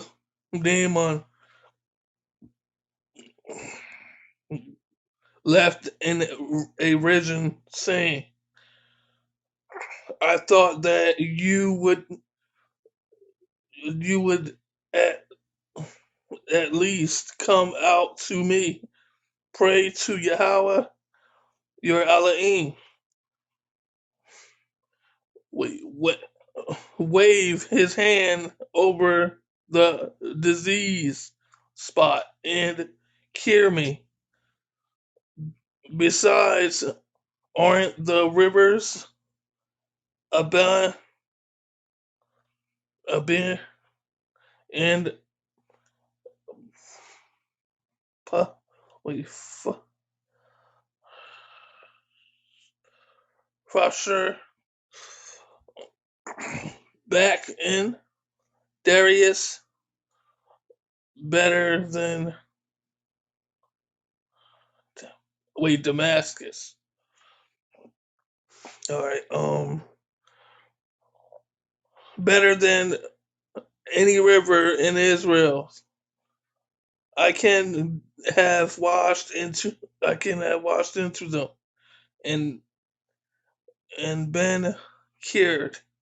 Verse 13. This servant went up to him and said, Sir, if the prophet had told you to do something difficult, you would be um done. You have done it. So now, why can't you just wash yourself as he said and be cured? So Naaman went down to down to Jordan and dipped himself in it 7 times. And Elijah had instructed, and he was complete cured. His flesh became firm and healthy, like that of a child. He returned to Elijah with all his men and said, Now I know that there is no God but Yahweh of Israel. So please, sir, accept a gift from me. Elijah answered, by the living Yahweh, by the living Yahweh whom I have served, which I sworn that I will not accept a gift. Nay, Naaman insisted that he accepted it, but he would not. He would not. And so Naaman said, "If you would not accept my gift, then let me have two molds lots of earth to take home with me, because from now on I will not offer sacrifice or burnt offering to any god except Yahweh. So I hope that Yahweh will forgive me when I uh, accompany my king to the temple of Ramon, the god of Syria, and worship him. Surely Yahweh will forgive me. Go in peace, Elijah said, and Nahum left. He had gone only a short distance. Then Elijah, servant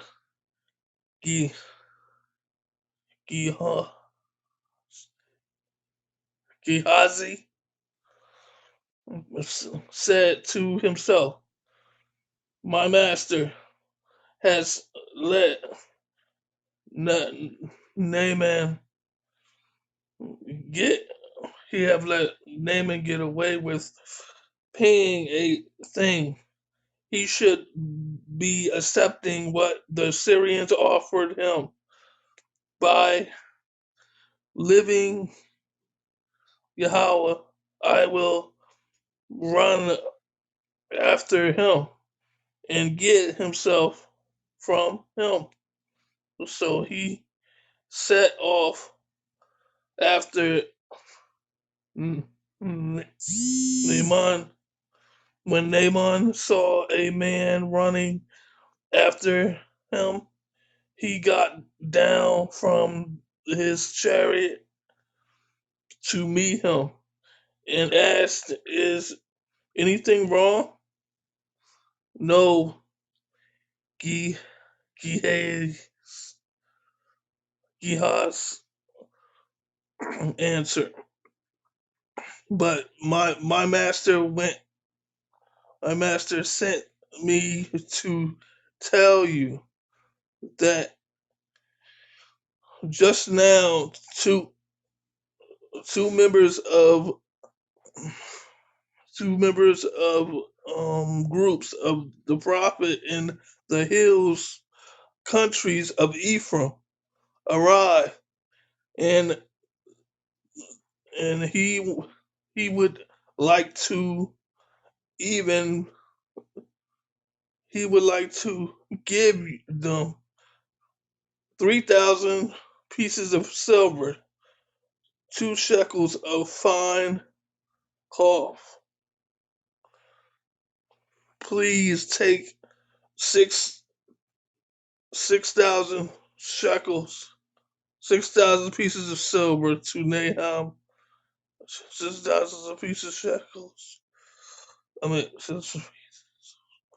6 pieces of silver to Nahum, and replied, he insists, he insists on it, tied up the silver in two balls, in two bags, and took and gave them, and 2 shekels of fine clothes to two of this two of his servants, then sent them on ahead of Gehazi, Gehazi. Then they reached the hills there. Elijah lives. Took the 2 bags and carried them into the house, and then he sent Naaman, Naaman the servant back. He went back into the house, and Elijah asked him, "Where have you been?" "Oh, nowhere, sir." And he answered, but Elijah said, "Wasn't I there in the spirit got when the man got out of the chariot to meet you? Then is no time to accept money or clothes. Olive gar- olive groves and vineyards, sheep and cattle, servants. And when Nahum disease will come upon you, when Naaman disease will Naaman disease will come upon you, and you and your descendants will have it forever. And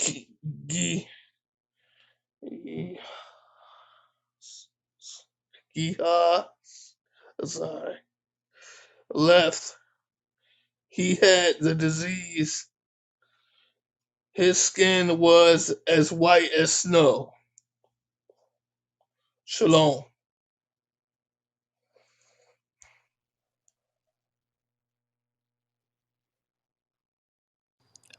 All right, Asia, you want to read 6 and 7?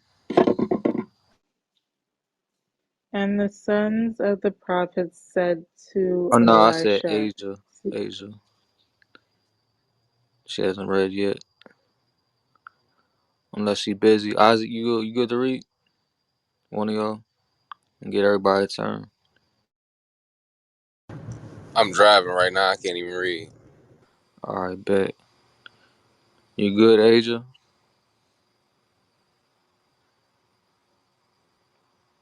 I, I can read 6 and 7 then. All right, you go ahead. Go ahead, Hazel. And the sons of the prophets said to Elijah, see now the place where we dwell with you is too small for us. Please let us go to the Jordan, and let every man take a beam from there, and let us make there a place where we may dwell. So he answered, go. Then one said, please consent to go with your servants. And he answered, I will go. So he went with them. And when they came to the Jordan, they cut down trees. But as one was cutting down a tree, the iron axe head fell into the water. And he cried out and said, alas, master, for it was borrowed. So the man of God said, where did it fall? And he showed him the place. So he cut off the stick and threw it in there, and he made the iron float. Therefore he said, pick it up for yourself. So he reached out his hand and took it. Now the king of Syria was making war against Israel, and he consulted with his servants, saying, my camp will be in such and such a place. And the man of God sent the king of Israel, saying, beware that you do not pass this place, for the Syrians are coming down there. Then the king of Israel sent someone to the place of which the man of God had told him. Thus he warned him, and he was watchful there, not just once or twice. Therefore the heart of the king of Syria was greatly troubled by this thing. And he called his servants and said to them, Will you not show me which of us is for the king of Israel? And one of his servants said, None, my lord, O king, but Elisha the prophet who is in Israel tells the king of Israel the words that you speak in your bedroom. So he said, Go and see where he is, that I may send and get him. And it was told him, saying, Surely he is in Dothan.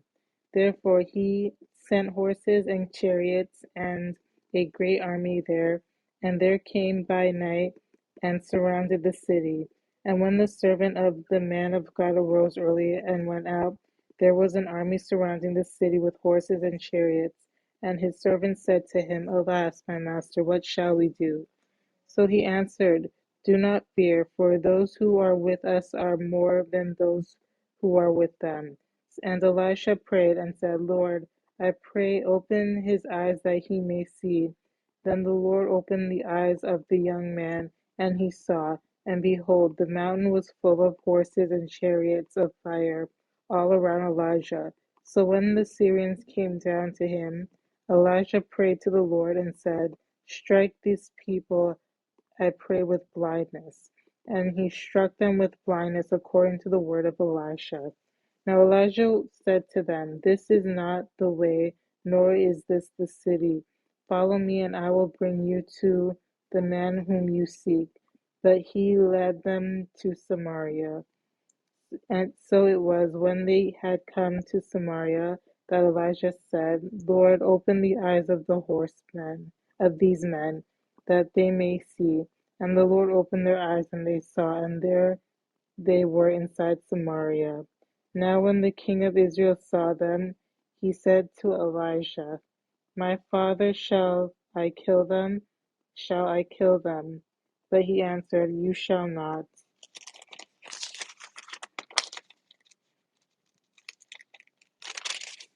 kill them. Would you kill those whom you have taken captive with your sword and your bow? Set food and water before them, that they may eat and drink and go to their master. Then he prepared a great feast for them, and after they ate and drank, he sent them away, and they went to their master. So the bands of Syrian raiders came no more into the lands of Israel. And it happened after this that Ben-Hadad king of Syria gathered all his army, and went up and besieged Samaria. And there was a great famine in Samaria, and indeed they besieged it until a donkey's head was sold for 80 shekels of silver, and 1/4 of a cab of dove droppings for 5 shekels of silver. Then, as the king of Israel was passing by on the wall, a woman cried out to him, saying, Help, my lord, O king. And he said, If the Lord does not help you, where can I find help for you? From the threshing floor, or from the winepress? Then the king said to her, What is troubling you? She answered, This woman said to me, Give me your son, that we may eat him today, and we will eat my son tomorrow. So he boiled my son and ate him. And I said to her on the next day, Give your son, that we may eat him. But she has hidden her son. Now it happened, when the king heard the words of the woman, that he tore his clothes, and as he passed by on the wall, the people looked, and there underneath he had sackcloth on his own body. Then he said, Go, do so to me, and more also, if the head of Elijah the son of Shaphat remains on him today. But Elijah was sitting in his house, and the elders were sitting with him. And the king sent a man ahead of him. But before the messenger came to him, he said to the elders, "Do you see how this son of a murderer has sent someone to take away my head?"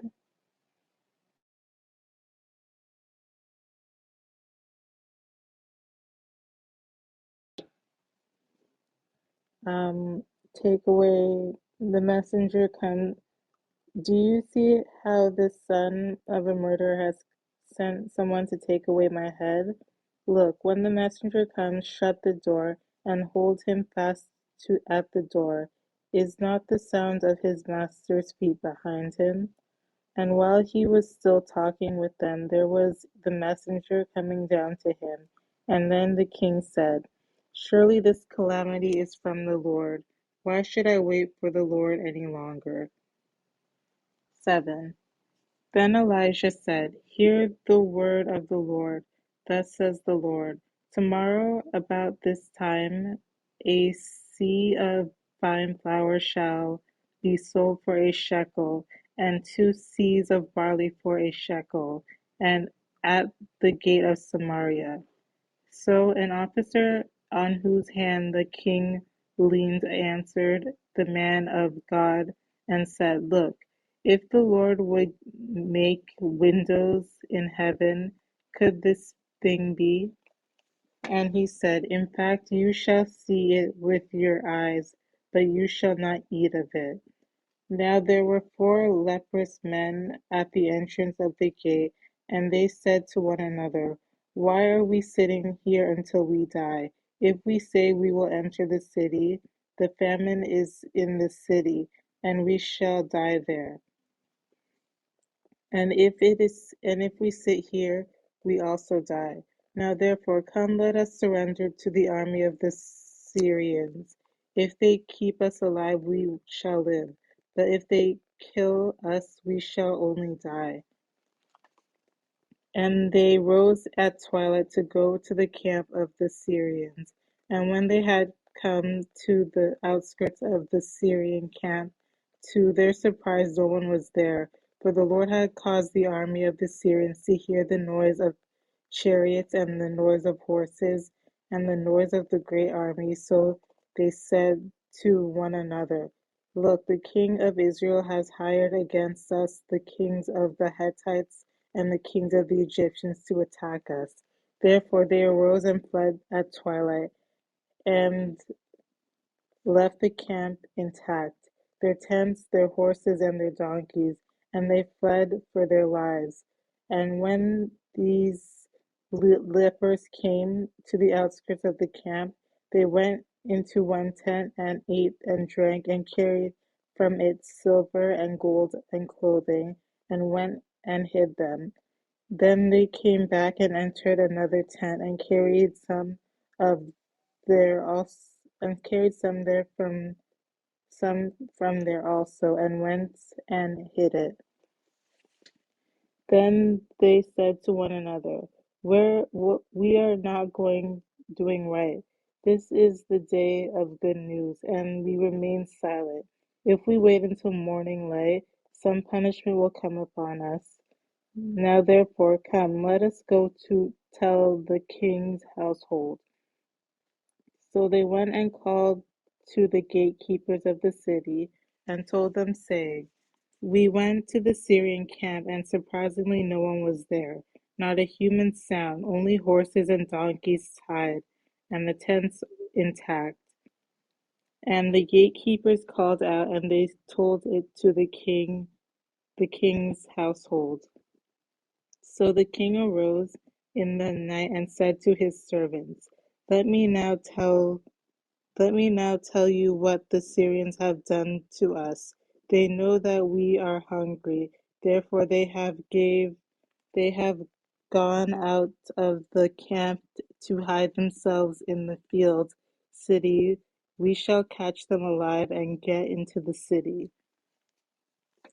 And one of his servants answered and said, Please let several men take 5 of the remaining horses which are left in the city. Look, they may either become like all the multitude of Israel that are left in it, or indeed, I say, they may become like all the multitude of Israel left from those who are summoned. So let us send them and see. Therefore they took 2 chariots with horses, and the king sent them in the direction of the Syrian army, saying, Go and see. And they went after them to the Jordan, and indeed all the road was full of garments and weapons which the Syrians had thrown away in their haste. So the messengers returned and told the king. Then the people went out and plundered the tents of the Syrians. So a seah of fine flour was gold for a shekel, and 2 seahs of barley for a shekel, according to the Lord, according to the word of the Lord.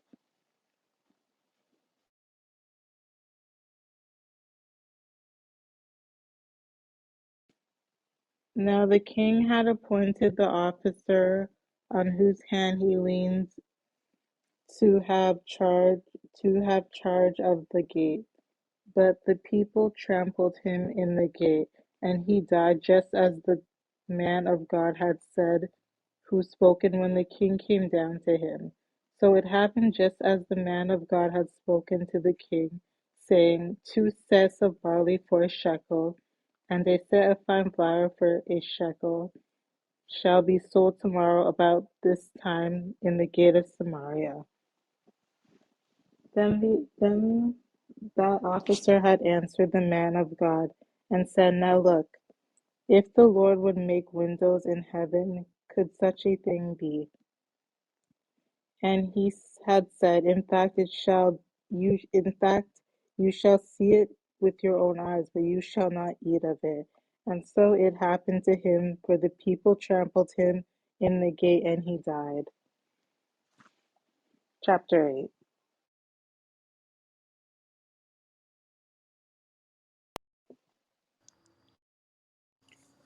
I'll take 8. Elisha had spoken to the woman whose son he had revived, saying, Arise and go forth, you and your household, and sojourn where you will sojourn. For Yahweh has called for a famine, and it is coming to the land for 7 years. So the woman arose and did as the man of Elohim had told her, and she went with her household, and sojourned in the land of the Philistines for 7 years. It happened at the end of 7 years, when the woman returned from the land of the Philistines, and she went to appeal to the king about her house and her field. The king had been speaking with Gehazi, the attendant of the man Elohim, saying, Please tell me about all the great deeds that Elisha had performed. Just when Gehazi was telling him about how Elisha has revived the dead boy, behold, the woman whose son he had revived was appealing to the king about her house and her field. Gehazi exclaimed, My lord the king, this is the woman, and this is her son whom Elisha has revived. The king asked the woman, and she told him that it was true. The king then designated a certain servant for her, saying to him, Return everything that is hers, as well as all the produce of the land from the day she left the land to the present. Elisha went to Damascus, where Ben-Hadad, king of Aram, was ill. It was told to the king, saying, The man of Elohim has come here. The king said to Hazael, Take a tribute with you, and go to meet the man of Elohim. Inquire of Yahweh through him, asking, Will I recover from this illness? So Hazael went to meet Elisha, taking as a tribute all the bounty of Damascus with him, 40 camel loads. He came and stood before him and said, Your son Ben-Hadad, the king of Aram, has sent me to you, saying, Will I recover from this illness? Elisha said to him, Go say to him, You should indeed recover. But in fact, Yahweh has shown me that he will indeed die from another cause. Elisha turned his face aside for some time, and then the man of Elohim cried. Hazael asked him, Why is my lord crying? And he replied, Because I know what evil you will do to the children of Yasharal. Their strongholds you will set on fire. Their young men you will kill by the sword. Their babies you will tear apart, and their pregnant women you will split open. Hazael said, But what is your servant? a dog, that he could do such a terrible deed? Elisha answered him, Yahweh has shown me you as king of Aram. He went from Elisha and came to his master, who said to him, What did Elisha say to you? He said, He said to me, You should indeed recover. The next day, Hazael took a cover, dipped it in water, and spread it over Ben-Hadad's face, and he died. Hazael became king in his place. In the 5th year of Jehoram, son of Ahab, king of Israel, or Yasharal, and Jehoshaphat, king of Judah, Jehoram, son of Jehoshaphat, king of Judah, became king. He was 32 years old when he reigned, and he reigned for 8 years in Jerusalem. He went in the way of the kings of Yasharal, just as the house of Ahab had done. For Ahab's daughter had become his wife. He did what was evil in the eyes of Yahweh. But Yahweh did not wish to destroy Judah for the sake of his servant David, in accordance with what he had said to him, that he would give dominion to his descendants all the days.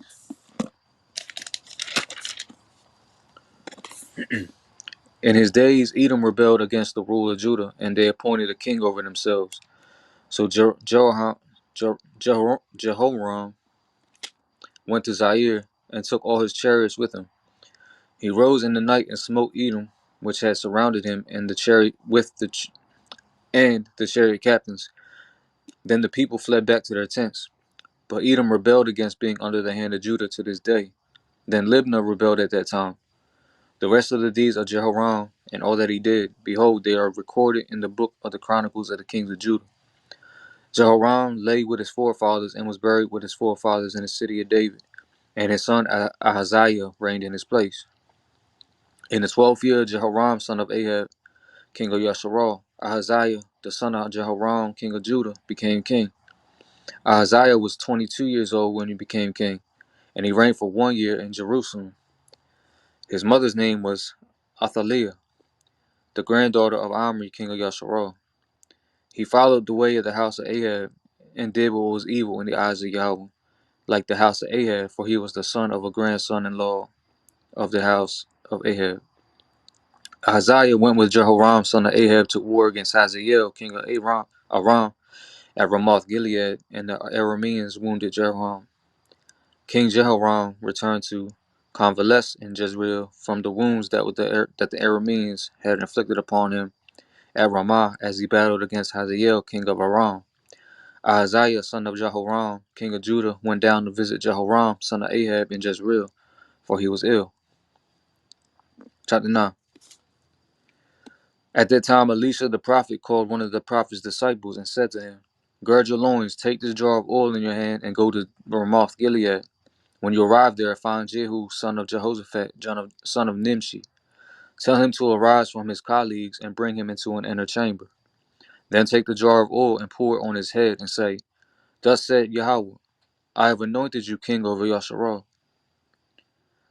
Then open the door and flee. Do not delay. So the young man, the youthful prophet, went to Ramoth Gilead. He arrived, and behold, the commanders of the army were sitting, and he said, I have a message for you, O commander. Jehu said, For which of all of us? And he replied, For you, O commander.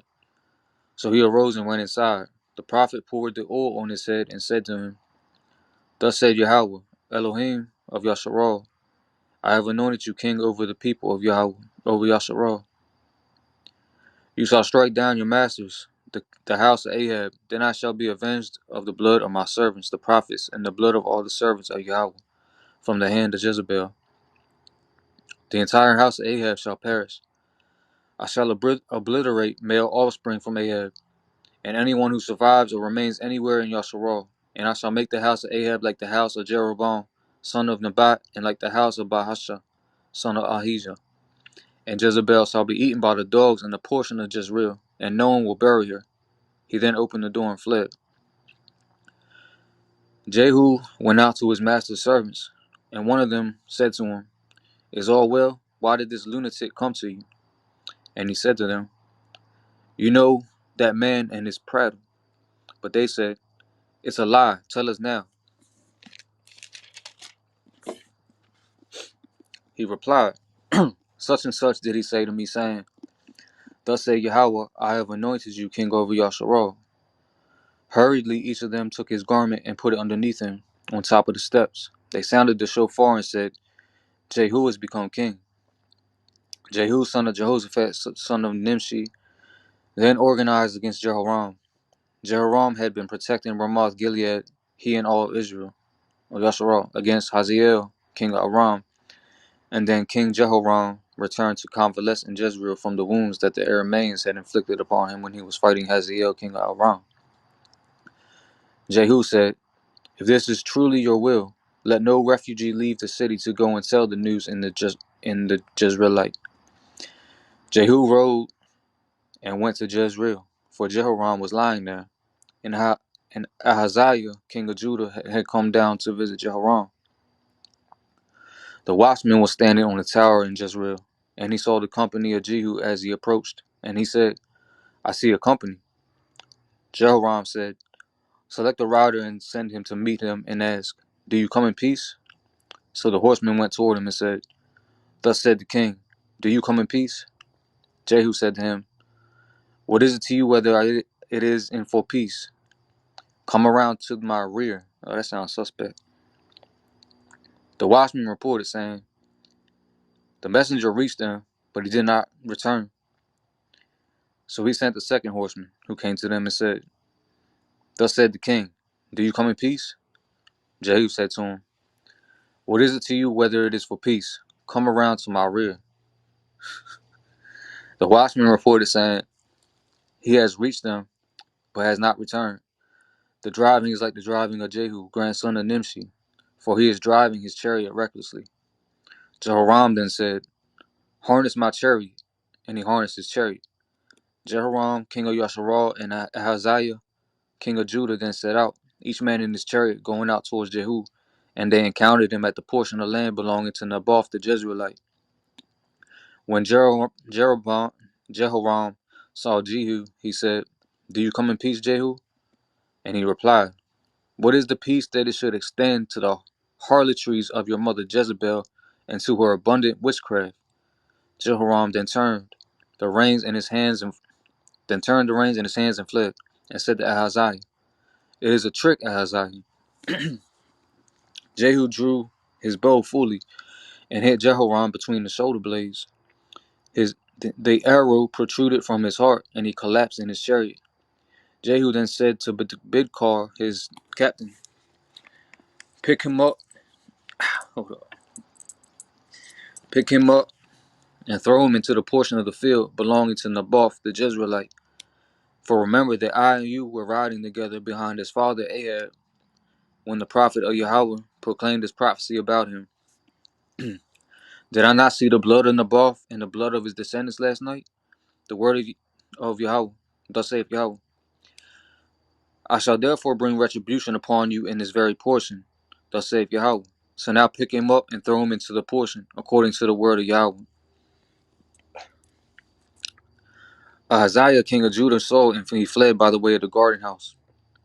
Jehu chased after him and said, strike him down also in the chariot. They wounded him in the ascent of Gur, which is by Eblim. He fled to Megiddo and died there. His servants brought him by a chariot to Jerusalem and buried him in his grave with his forefathers in the city of David. And in the 11th year of Jehoram, son of Ahab, Ahaziah reigned over Judah. Jehu then came to Jezreel. Jezebel heard, and she put mascara on her eyes and adorned her head. And she looked out of the window. Jehu was coming through the gate, and she said, is all well, Zimri, murderer of his master? He raised his face toward the window and said, who is with me, who? And 2 or 3 officials looked out to him. He said, push her out the window. They pushed her out, and some of her blood flowed to the wall and to the horse and to the horses.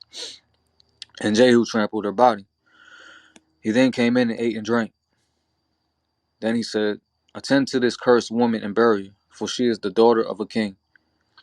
So they went to bury her, but they did not find anything left of her except the skull, the feet, and the palm of the hands.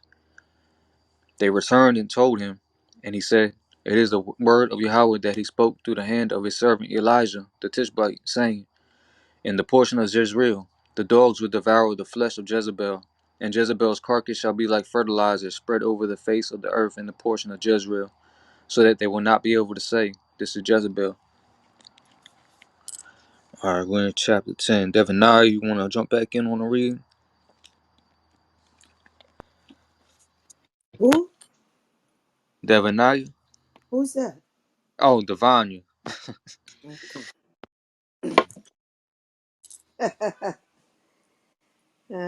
Gotcha. Yeah, Akhab is how you pronounce it. Ak meaning father, Ahab meaning son. Uh, brother. Akab. Yes. Yeah, Ak is brother, and yeah, Ab is father. And sometimes you would hear some people say Aki. So when you put the yod at the end of it, Aki, you're saying my brother. Or Akot is sister. When you say Akoti, you say my sister. So yes, Akab is brother, father.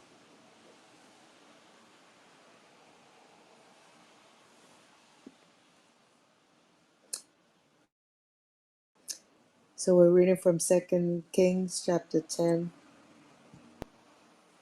yes, ma'am. starting from verse 1. And Ahab had 70 sons in Samaria, and Jehu wrote letters and sent to Samaria unto the rulers of Jezreel, to the elders, to them that brought up Ahab's children, saying, Now as soon as this letter, we've been reading about a whole lot of letters, all these chapters, right?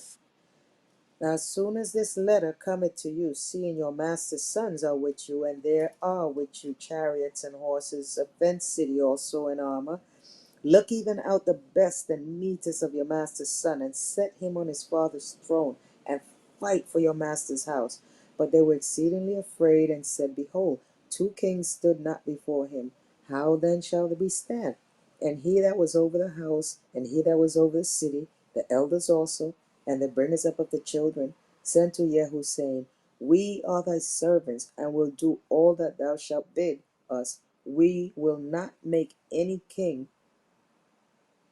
Do, do thou that which is good in thine eyes.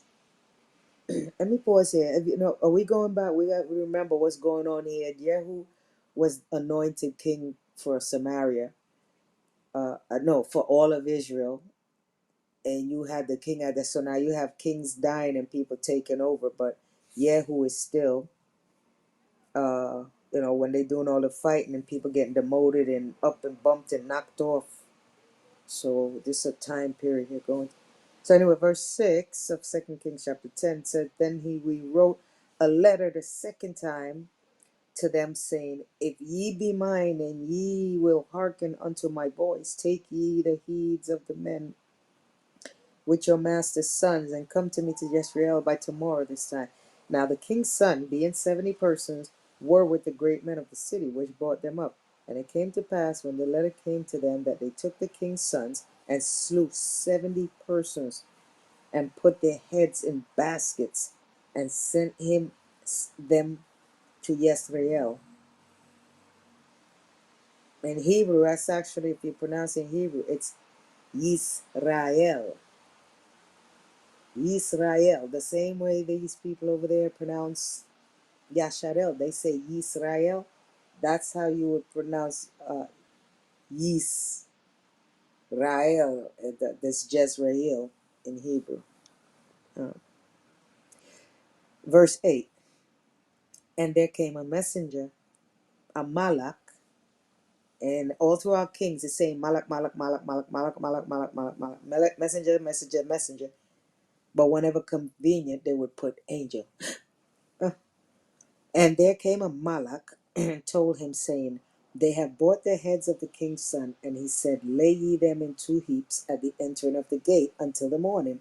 And it came to pass in the morning that he sent out and stood and said to all the people, Ye be righteous. Behold, I conspired against my master and slew him. But who slew all of these?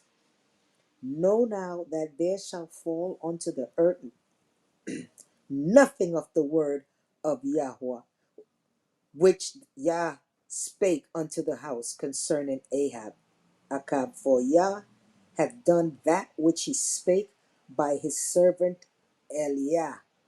So Jehu slew all that remained of the house of Achab in Yisrael, and all his great men and his kinsfolks and his priests, until he left him none remaining.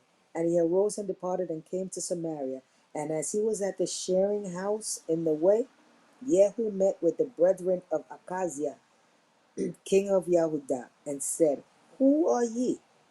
And they answered, We are the brethren of Achaziah, and we go down to salute the children of the king and the children of the queen. And he said, Take them alive. And they took them alive and slew them at the pit of the sharing house, even 42 men, neither left he any of them. Man, they said they were going to the king and the children of the queen. Wow, wow, wow. Verse 15. And when he was departed thence, he lighted in Jehonadab, the son of Rechab, coming to meet him, and he saluted him and said to him, In thine heart, right? As mine heart. No, he said, Is thine heart right? As my heart is with thy heart? And Jehonadab answered, It is.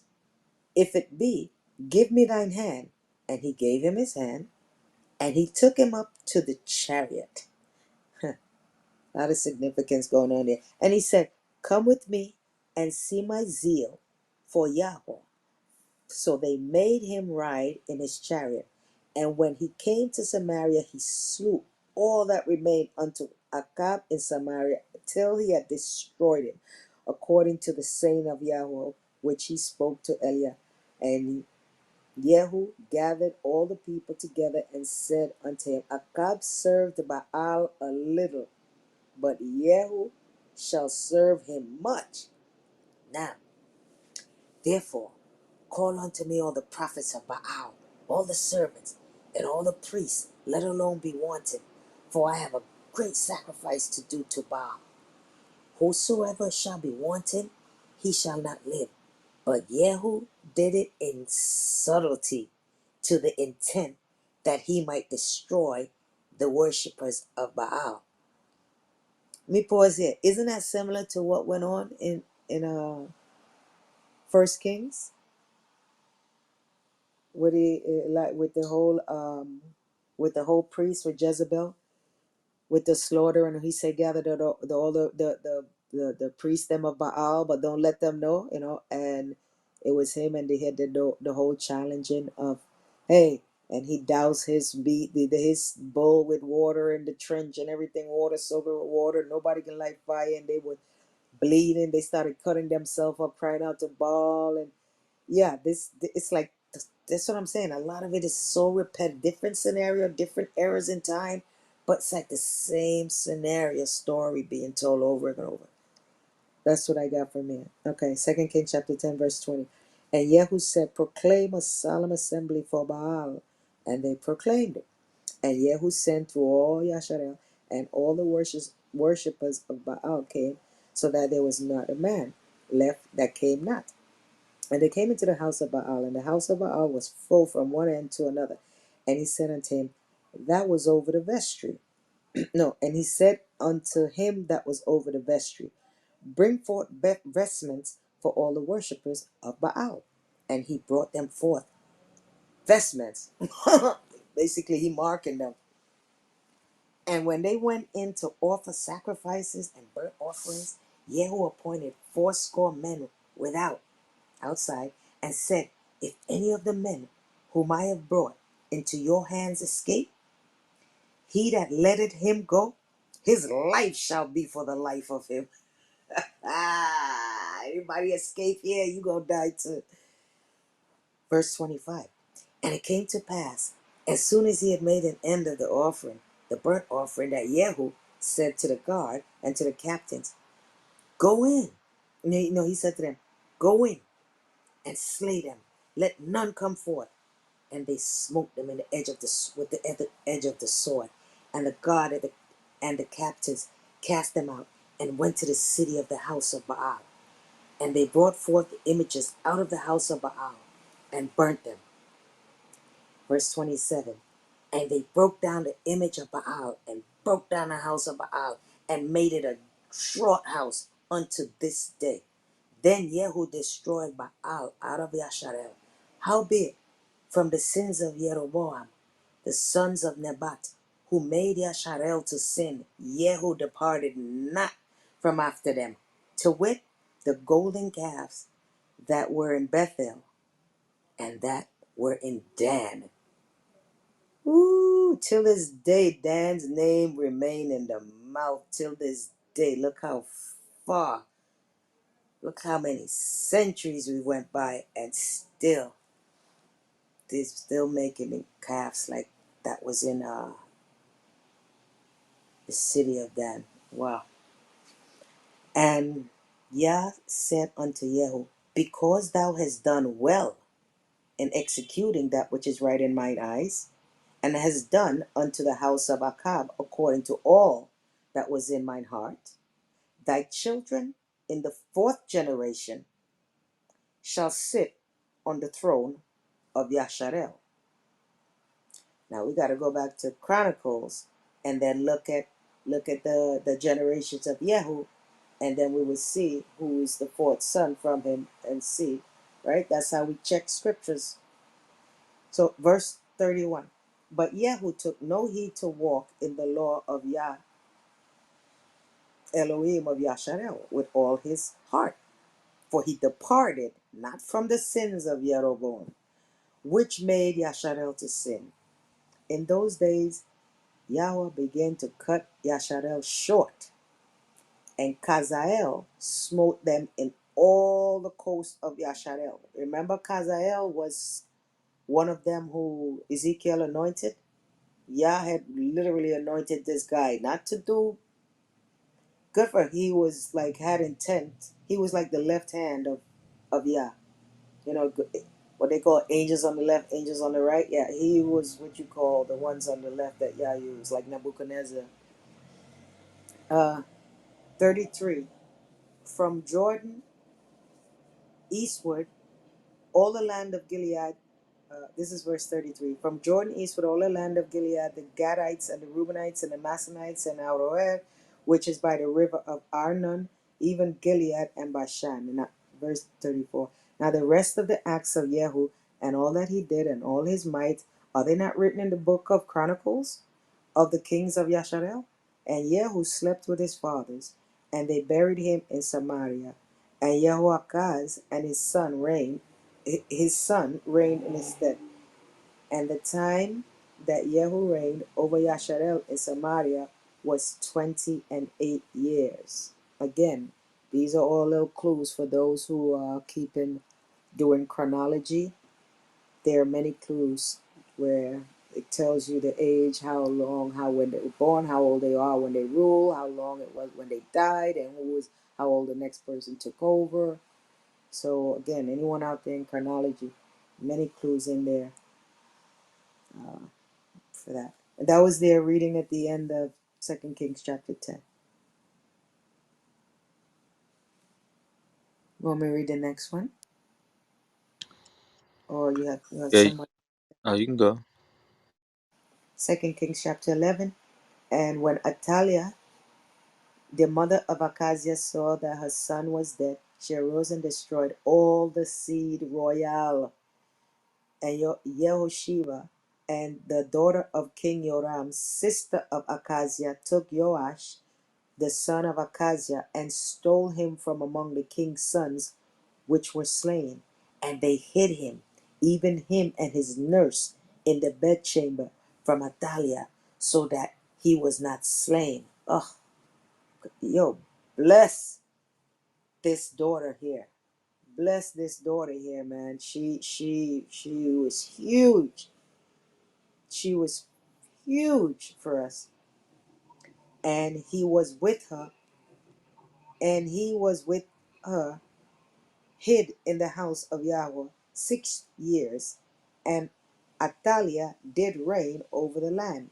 And the 7th year of Jehoiada sent and fetched the rulers over hundreds with the captains and the guard, brought them to him into the house of Yahweh, and made a covenant with them, and took an oath of them and the house of Yahweh, and showed them the king's son. And he commanded them, saying, This is the thing that ye shall do. A third part of you that enter in on the Shabbat shall even be keepers of the watch of the king's house. Watchers. And a third part shall be at the gate of Sur, and a third part at the gate behind the guard. So shall ye keep the watch of the house, that it be not broken down. And two parts of all of you that go forth on the Shabbat, even they shall keep the watch of the house of Yahweh about the king. And ye shall compass the king round about, every man with his weapons in his hand. And he that cometh within the ranges, let him be slain. And be ye with the king as he goeth out, and as he cometh in. In other words, don't leave his side. Surround him, bodyguard him at all times. Verse 9. And the captains over the hundreds, and according to all things that Jehoiada the priest commanded, and they took every man his men that were to come in on the Shabbat, with them that should go out on the Shabbat, and came to Jehoiada the priest. And to the captains over hundreds did the priest give King David spears and shields that were in the temple of Yahweh. Really? I don't remember that. And the guard stood every man with his weapons in his hand round about the king, from the right corner of the temple to the left corner of the temple, along by the altar and the temple. And he brought forth the king's son, and put the crown upon him. David's crown, huh? And gave him the testimony, and they made him king and anointed him, and they clapped their hands and said, Save the king. I guess where they get that God save the king thing, right? And when Atalia heard the noise of the God and of the people, she came to the people unto the temple of Yah. And when she looked, behold, the king stood by a pillar as the manner was, and the princes and the trumpeters by the king, and all the people of the land rejoiced and blew the trumpets. And Atalia rent her clothes and cried, Treason! Treason! But Jehoiada the priest commanded the captains of the hundreds, the officers of the hosts, and said unto them, Have her forth without the ranges, and have that followeth her killed with the sword. For the priest had said, Let her not be slain in the house of Yah. In other words, kill her else the king. Mess up the carpet. And they laid hands on her as she went by the way by the which the horses came into the king's house, and basically the runway. And there was she slain. And Jehoiada made the covenant between Yah and the king and the people, that they should be the Yah's people, between the king and also the people. And all the people of the land went into the house of Baal and break it down, his altars and his images, break them in pieces thoroughly, and slew Matan, the priest of Baal, before the altars. And the priest appointed officers over the house of Yah. And he took the rulers over the hundreds, and the captains, and the guard, and all the people of the land, and they brought down the kings from the house of Yah, and came by the way of the gate of the guard to the king's house. And he sat on the throne of the kings. 2 Kings 11, verse 20. And all the people of the land rejoiced, and the city was in quiet. And they slew Athaliah with the sword beside the king's house. 7 years old was Jehoash when he began to reign. Woohoo! That was the ending of 2 Kings chapter 11. Asia, Isaac, are y'all able to read right now? The last chapter.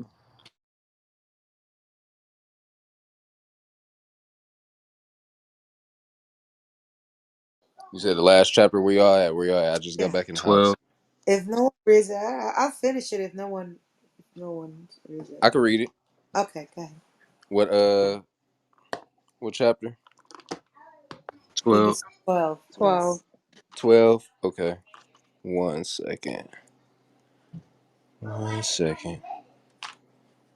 Okay. This is the book of Second Kings, chapter 12, and verse 1. It says, Jehoash was 7 years old when he became king. In the 7th year of Jehu, Jehoash became king, and he reigned for 40 years in Jerusalem. His mother's name was Zibiah of Beersheba. Jehoash did what was proper in the eyes of Yahweh all his days that Jehoiada the Kohen taught him. However, the high places did not cease. The people continued to sacrifice and burn incense at the high places. Jehoash said to the Kohanim, all the money for holy purposes that is brought to the temple of Yahweh, whether the money of those who pass through, or any man's money for his personal valuation, or any money that a man's heart may move him to bring to the temple of Yahweh, let the Kohanim take it, each man from his acquaintance, and let them repair the deterioration of the temple, wherever deterioration will be found. It was in the 23rd year of King Jehoash, the Kohanim did not repair the deterioration of the temple. King Jehoash summoned Jehoiada the Kohen and the other Kohanim and said to them, why are you not repairing the deterioration of the temple? From now on, do not take money from your acquaintances. Rather, give it over directly for the deterioration, repair fund of the temple. The Kohanim agreed not to accept money from the people and not to personally repair the deterioration of the temple. Jehoiada the Kohen took one chest, bored a hole in its lid, and placed it near the altar on the right side as one enters the temple of Yahweh, and the Kohanim, who were the overseers of the threshold, put it into all the money that was brought to the temple of Yahweh. Whenever they saw that there was much money in the chest, the king's scribe and the Kohen Gadol, the high priest, I believe, would come up and they bagged and counted the money that was found in the temple of Yahweh. They gave the counted money into the hands of the workmen, who were appointed as overseers in the temple of Yahweh, and they paid it out to the carpenters and the builders who were working in the temple of Yahweh, and to the masons and the hewers of stone, and to purchase lumber and quarried stones to repair the deterioration of the temple of Yahweh, and for any other expense that was spent for the temple to repair it. But there would not be made for the temple of Yahweh uh, silver, musical instruments, basins, trumpets, or any implements of gold or silver from the money that was brought to the temple of Yahweh. For they gave it all to the workmen, and with it they repaired the temple of Yahweh. They did not make an accounting with the men into whose hand they gave the money to pay out to the workmen, for they acted with integrity. The leftover money of guilt offerings and the leftover money of sin offerings was not brought to the temple of Yahweh. They were for the Kohanim. Then Hazael, king of Aram, went up and did battle with Gath and conquered it. Hazael then set his face to come up Jerusalem. Jehoash, king of Judah, took all the sacred objects that Jehoshaphat and Jehoram and Ahaziah, his forefathers, the kings of Judah, had consecrated, and his own consecrated objects, along with all the gold that was found in the treasuries of the temple of Yahweh and the king's palace. And he sent them to Hazael, king of Aram, and he arose and left Jerusalem. The rest of the deeds of Jehoash and all that he did, behold, they are recorded in the book of the Chronicles of the kings of Judah. His servants rose up and instigated a rebellion, and they killed Jehoash at Beth Millo, which is on the descent to Silla. Yeah. Josachar, son of Shimeath, and Jehozabad, son of Shomer, his servant, struck him and he died. They buried him and his forefathers in the city of David. His son Amaziah reigned in his place. Praise Yah. Bless the readings of his words. Praise Yah and Yah alone. Hallelujah.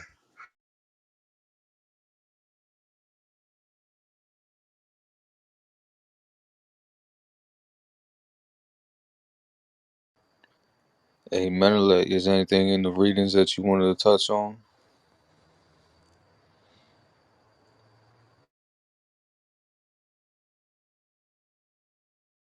Like when you and the Divine, your rap battle.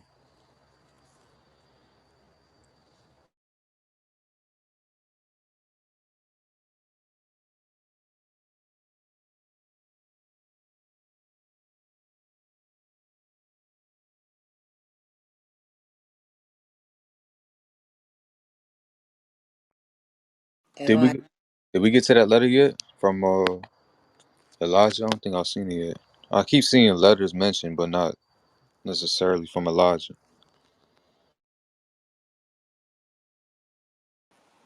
No, remember, but I just, where? Go ahead, sis. oh no, you can go first. I'll wait. It's not related. Well, not totally related. No, I was gonna say, well, we see what's going on during this time. We've been reading so much about letters going back and forth, and this right here is literally during the time of Ezekiel and and during the time of is not Ezekiel, Elijah and Elisha, that there were a lot of letters be going back and forth. You had Ahab in Samaria. You had Yehu, who is the king of Israel, and Ahab and Jezebel, his mom. She wanted her son Ahab to be king of not just Samaria. She wanted him to be king of all the northern kingdom.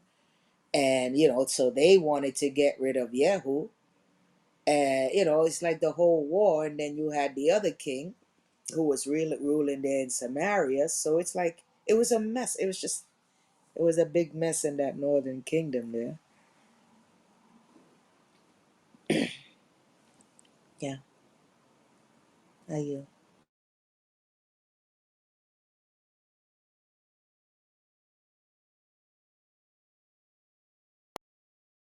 I was gonna say that I've noticed how like when you say Ezekiah son of or like Job son of, like it goes by the father, not the mother. So the Bible goes by like what the father is. So that's all I want to point out. Khan, that's true, but there are places where it's identified by the mother. Um, there are single mothers in the scriptures. So you can read in certain places where, even in Chronicles, where it would say such and such son of, and it would name the mother's name. So there are cases like that, but I do agree with you for posterity purposes. It's the house of the fathers, because that's where the warriors. That's how Numbers 15 was lined up. Numbers 15 wasn't talking about bloodline, it was talking about your father's house. So let's say you had two people, and one of them, they had a Benjamite mother and a Judite father. It's according to the father's house. That's whose military you're going to fight. Remember, they all had their own military with their own flags, even way back in the wilderness lineup. So in Numbers, so that thing was for all confusion purposes. With that's why y'all had to put down the laws. No more mixing, even of the tribes. Everybody only with your own tribes, so that way you can maintain your land and everything. Because then it gets too confusing and all that. Who's who and all, but my daddy is an Israelite, my daddy is a Danite, and my it's like it gets too no. So uh but what happens, the father has no sons, and like Zelophehad, he had 5 daughters, he didn't have any kids. And the rule, there was negotiating, because back then we said the women couldn't own anything. And then the law came up, and Yah made it okay, we'll add this to the not the, to the statutes. We'll add these as part of the law. So that got incorporated. Like, hey, her father only have daughters, she is still entitled to the inheritance of her father.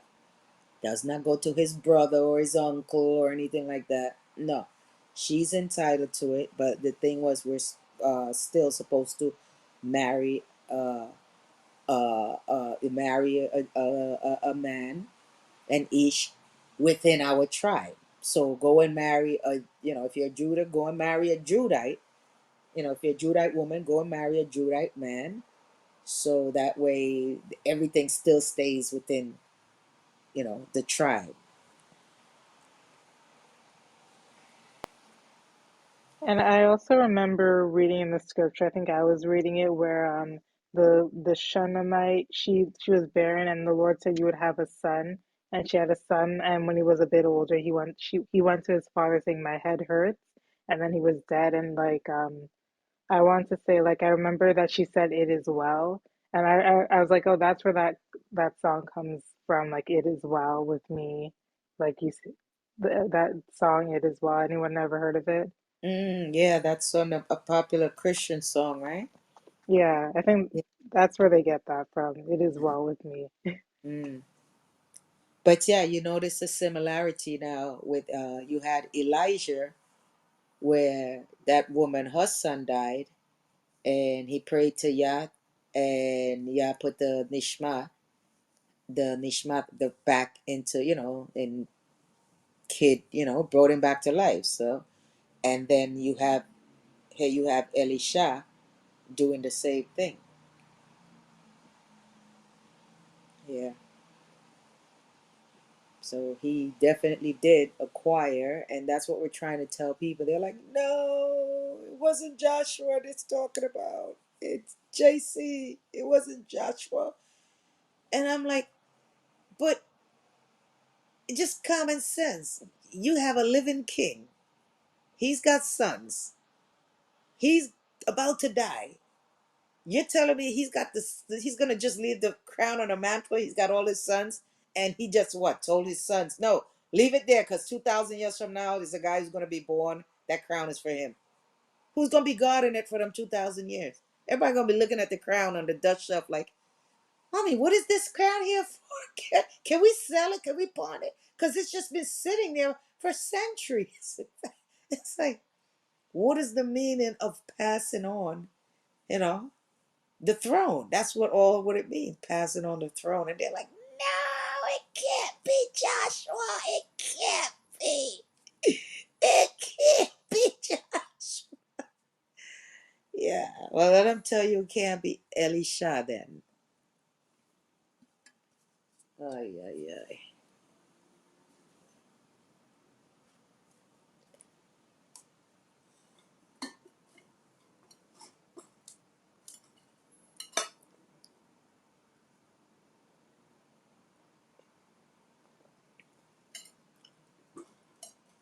What's going on here? Is everyone asleep? Yeah. You got Michael, Isaac, Tehilai's at the bottom, peace to everyone. Amalek not saying anything, scattered, and Adya. I know Adia's asleep. Okay, she's forgiven. If anybody else is asleep, speak up now.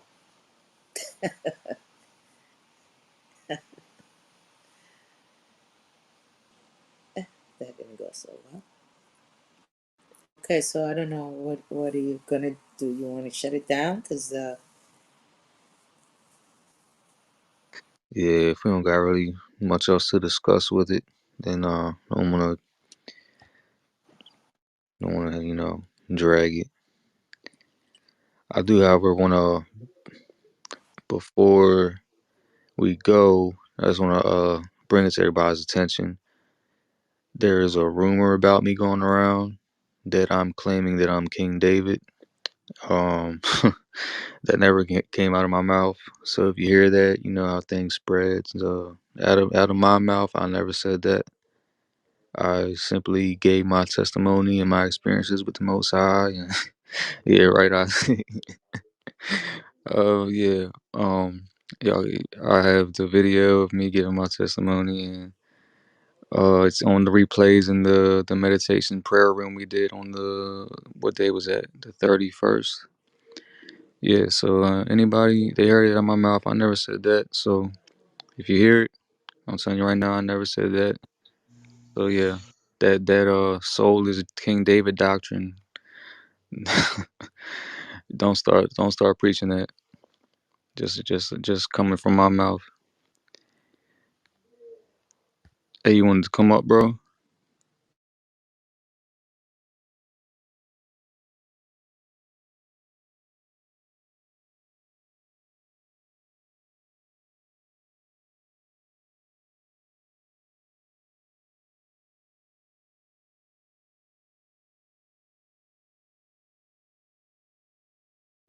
What's going on, everybody? How y'all doing? Peace to What's everybody. going on? Peace and increase. What's up? Peace. Not much, just flowing through, listening. Yeah, we had just finished reading Second Kings 1 through 12. We're gonna continue tomorrow. Pretty much the flame has dwindled. So yeah, we went through discussing everything. Um, Cool. you have any good tidings?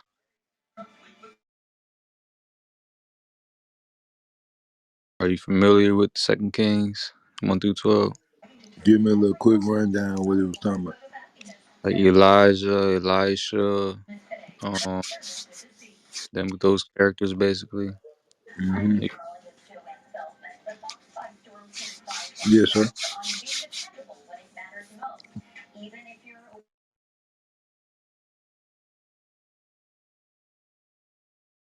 So let me ask you, brother. Peace to you, Dr. Brando.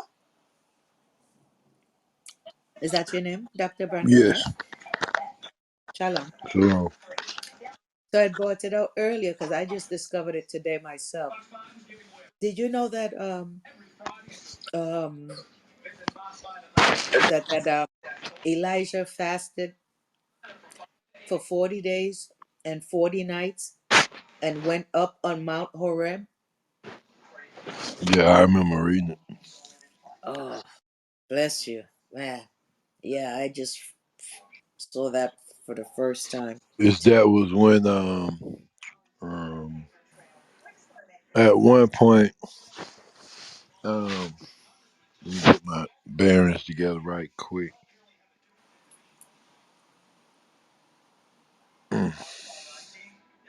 I need to scan over. I should listen to y'all. Go read right quick, just to get my bearings back. As soon as I see a little bit, it'll all come back to me. I ain't read right there in a second. It was during the period when it said the ravens Right, they fed fed him him. in the wilderness. Yeah, during that Right, period. that's what I wanted to say. I was gonna say that, and I'm like, well, I was trying to remember. Like, is that what we talking about? I ain't want to just Mm. say it, but that's what I was going to say. Yeah. No wrong answers here. No wrong Oh yeah, answers. yeah, yeah, yeah, All yeah, yeah. learning. Yeah, I remember that though. Yeah, he was in the wilderness, and the ravens fed him. Right, but the thing is, Elisha was with him. When you go back earlier, it mentioned Right. that his servant was in. So, and the same word I brought out earlier for ravens, that word also same exact Hebrew word, it has 6 different meanings. All right, hmm and probably more, but the rest of them are more, semantics. And it means mixed ones. Remember, I talk about mixed ones. Remember, who came out of the wilderness with us? Oreb, the same Hebrew word, Ereb, Right. mixed ones. Even when it talk down to clothing, when it tells you don't mix the wolf, don't mix Right. the wolf with the same Hebrew word for wolf is the same exact word for mix, for what you call for mixed people or mixing. It Right. I denotes guess. the same. You're right. It has the same connotation. It's like a mixing. That's where you get Right. the word for evening coming, because evening what is dusk, right? Right. It's because now you have the day and the night coming in, so that blended, that dusk, it's that mixture of that, dusk and dawn. Right. So it has that same Hebrew word. So there, it's not ravens. They could have just put mixed people. Yeah, because when you read after that, when he got up from there, his next journey where he went, that's when he met the woman, the almanah, the woman with the kid. hmm She was a widow with the child, and it said the same exact things it said about quote unquote ravens ever, the same exact sentences were used for her. It's like now he got there Right. and Yah commanded the woman to feed him, you know. So Right. yeah, put Exactly. it in a right. So it wasn't technically ravens, it was Like people, birds. You're right. Right. but he uses animals to describe other nations of people. Right. So It's a that was lot of things that's descriptive of things that the word means something different. You know, it's like each word could have, I mean, in most languages, each word has a meaning of its own. But when you start talking the English language, you can have a word that means many different things because of the way we use the language, you know? And that's pretty much what it, you know, in each culture, no matter what, like just like the people who were speaking Hebrew. You had people in Australia at the time, you had people in excuse me, Russia at the time. You had people in North America at the time. You had people in South America at the time. They didn't all speak the same language. You understand? So they describe things differently. Different things described different. In the Bible, it's a coded. It's coded. Yeah, you can read it at face value, you know, like most people will. They'll read it at face value and say, okay, this mean this mean this mean this. Not knowing that even in the understanding of what's being said, even with them same words, I can show you a whole different meaning. It just depends on what angle and what perception you have of those words, you see. But if you read at face value and you don't have a key for this particular script, because you do need a key. You will have to have a key to really understand what's being said.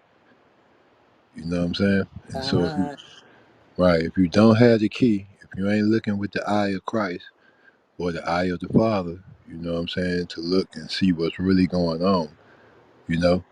Because right now, if we set the scene for what was taking place then, you would go straight to your imagination instead of playing out a real life scene that took place so that you could see how it took place, not with your imagination. You see what I'm saying? But what really took place? You know, just like you broke that down right there, saying the Ravens were mixed people. You see, you can see that. You can see that. You see what I'm saying? Like, it don't take a rocket scientist to understand that that's what that really means for those of us in reality about, you know, what goes on the planet. It ain't so much as what you see with your eyes, it's what you can't see with your eyes is what's important.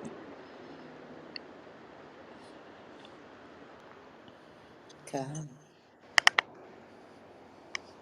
The life, even Elisha, you know, these, you got to know that these men and women at that time, those who were chosen, they understood life from a different perception.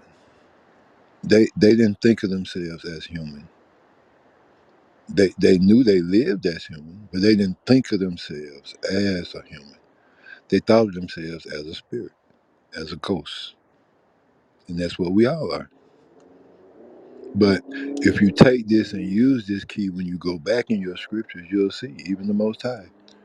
As he walked around and talked with us, he's a ghost too. All of us are ghosts. He is just the most high ghost. But we all walk in the physical. Always have since the beginning, since coming out of nothing into something, and now being here still with the same consciousness. Ain't but one spirit over the whole planet. One spirit. So Elijah knew that too, you know, and you can call on that and use that to manifest things, you know, protect you from things. If you have a key, you can go back to the beginning and you can see everything that's being said and understand how it really took place as it was happening. You know, I know the Tanakh don't really get into the New Testament, but Christ came to show us what those words meant. Like show us how it worked. Like how do this work? How do this work when it talks about life after death? When the Most High said Yeah. He was, is, and is to Yeah, come. yeah, Yeah. yeah. Yeah. And yeah, when I Yeah. too much into the that guy. I got you. I mean, Yeah, it's all the we same to keep me, bro. Because listen, let me tell you we something. keep this It on ain't but Tanakh. one spirit on this planet, one. And no matter what culture it came from, everybody talked about it. Everybody talked about it, bro. Everybody used their own language to describe it. You didn't have people in Australia saying the same thing Hebrew was saying. They was, but not in that same language. They spoke a different language. Everybody believed in a creator, a higher God. That's true. Exactly. That's what Yeah, I'm That's saying. true. But Everybody not no believed higher in a man. higher God. not A You see what higher I'm saying? man we don't believe in. but nah, I, not I the understand it. the I court. understand what's wrong with that. I ain't said nothing against what you said you believe in. I ain't even said nothing, but just what I know from what I know from what I read. You see what I'm saying? And that shouldn't be a problem. I mean, if you don't even subscribe to it, what do it matter? Nah, because we just keep it to Tanakh in here. We don't push no. This is mainly a Yah only I environment. ain't Yeah, pushing nothing. I was just giving uh, an example of understanding from my understanding. I feel you, but yeah, I'm just letting you know we don't preach on no other idols in here, no gods in here. So yeah, What is you preaching on? What is your God name then? Tell me about your God. Tell me about you and yours and what you got going on. the creator of the universe, Yah. That's who I serve. That's who I bow to, and that's what we're sticking to in this room. So yeah, that's all I'm I telling you. understand. Just Tell me about it, because you saying it agree. like it's something different than what the scripture's talking about. You got to tell me, because I see the same thing. I could Nah, take your book and show you the same things that's over here. we're So I not. want to know what the difference is. Hey, we're not doing that in here. So yeah, I mean, teach me. I'm appreciate trying to it. learn. I want to know what the difference is. You teaching me something new right now. Like, oh, y'all saying y'all got something different than what these saying. So tell me about it.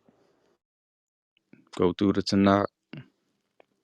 That's what we do these readings for. You're kind of behind. We're in Second Kings now. You got to start from the beginning. But yeah, if you go through the whole thing, you won't see anything about the corpse god. So yeah, no, we don't do that in here. We're way past that. What So can I find that at then so I can check it out and read it in the Tanakh or whatever this is you're talking about? start at Genesis 1 and read all the way up You talking until about where we're at right now. you talking about the That's five books of the Torah? You talking about the no, first five books? that's Torah. You got to start at the Torah, then keep going. And keep going to what? I'm trying to find out what you're talking about. Is it an actual book called the Tanakh? Do I need to Google that or something? Well, the Tanakh is the Torah, the To prophets, and Malachi. yeah, to Malachi, the To Torah, Malachi. right? Yeah, that's the same. I just said. All right, y'all. Peace. Hey, that's I didn't get to ask him. I think that was dude that thinks he said he went back in time and thinks he's Martin Luther King or something. So yeah, I didn't want to let him get doing his Fortune teller. yeah. What, he had a dream? He said something about I don't know, he remembered being Martin Luther King or something like that. I didn't want to let him get too into his doctrine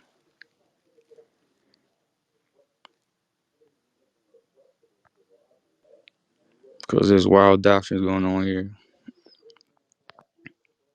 Well, yeah, that's the thing. Like his God, and I was trying to come up for a minute, but one second. His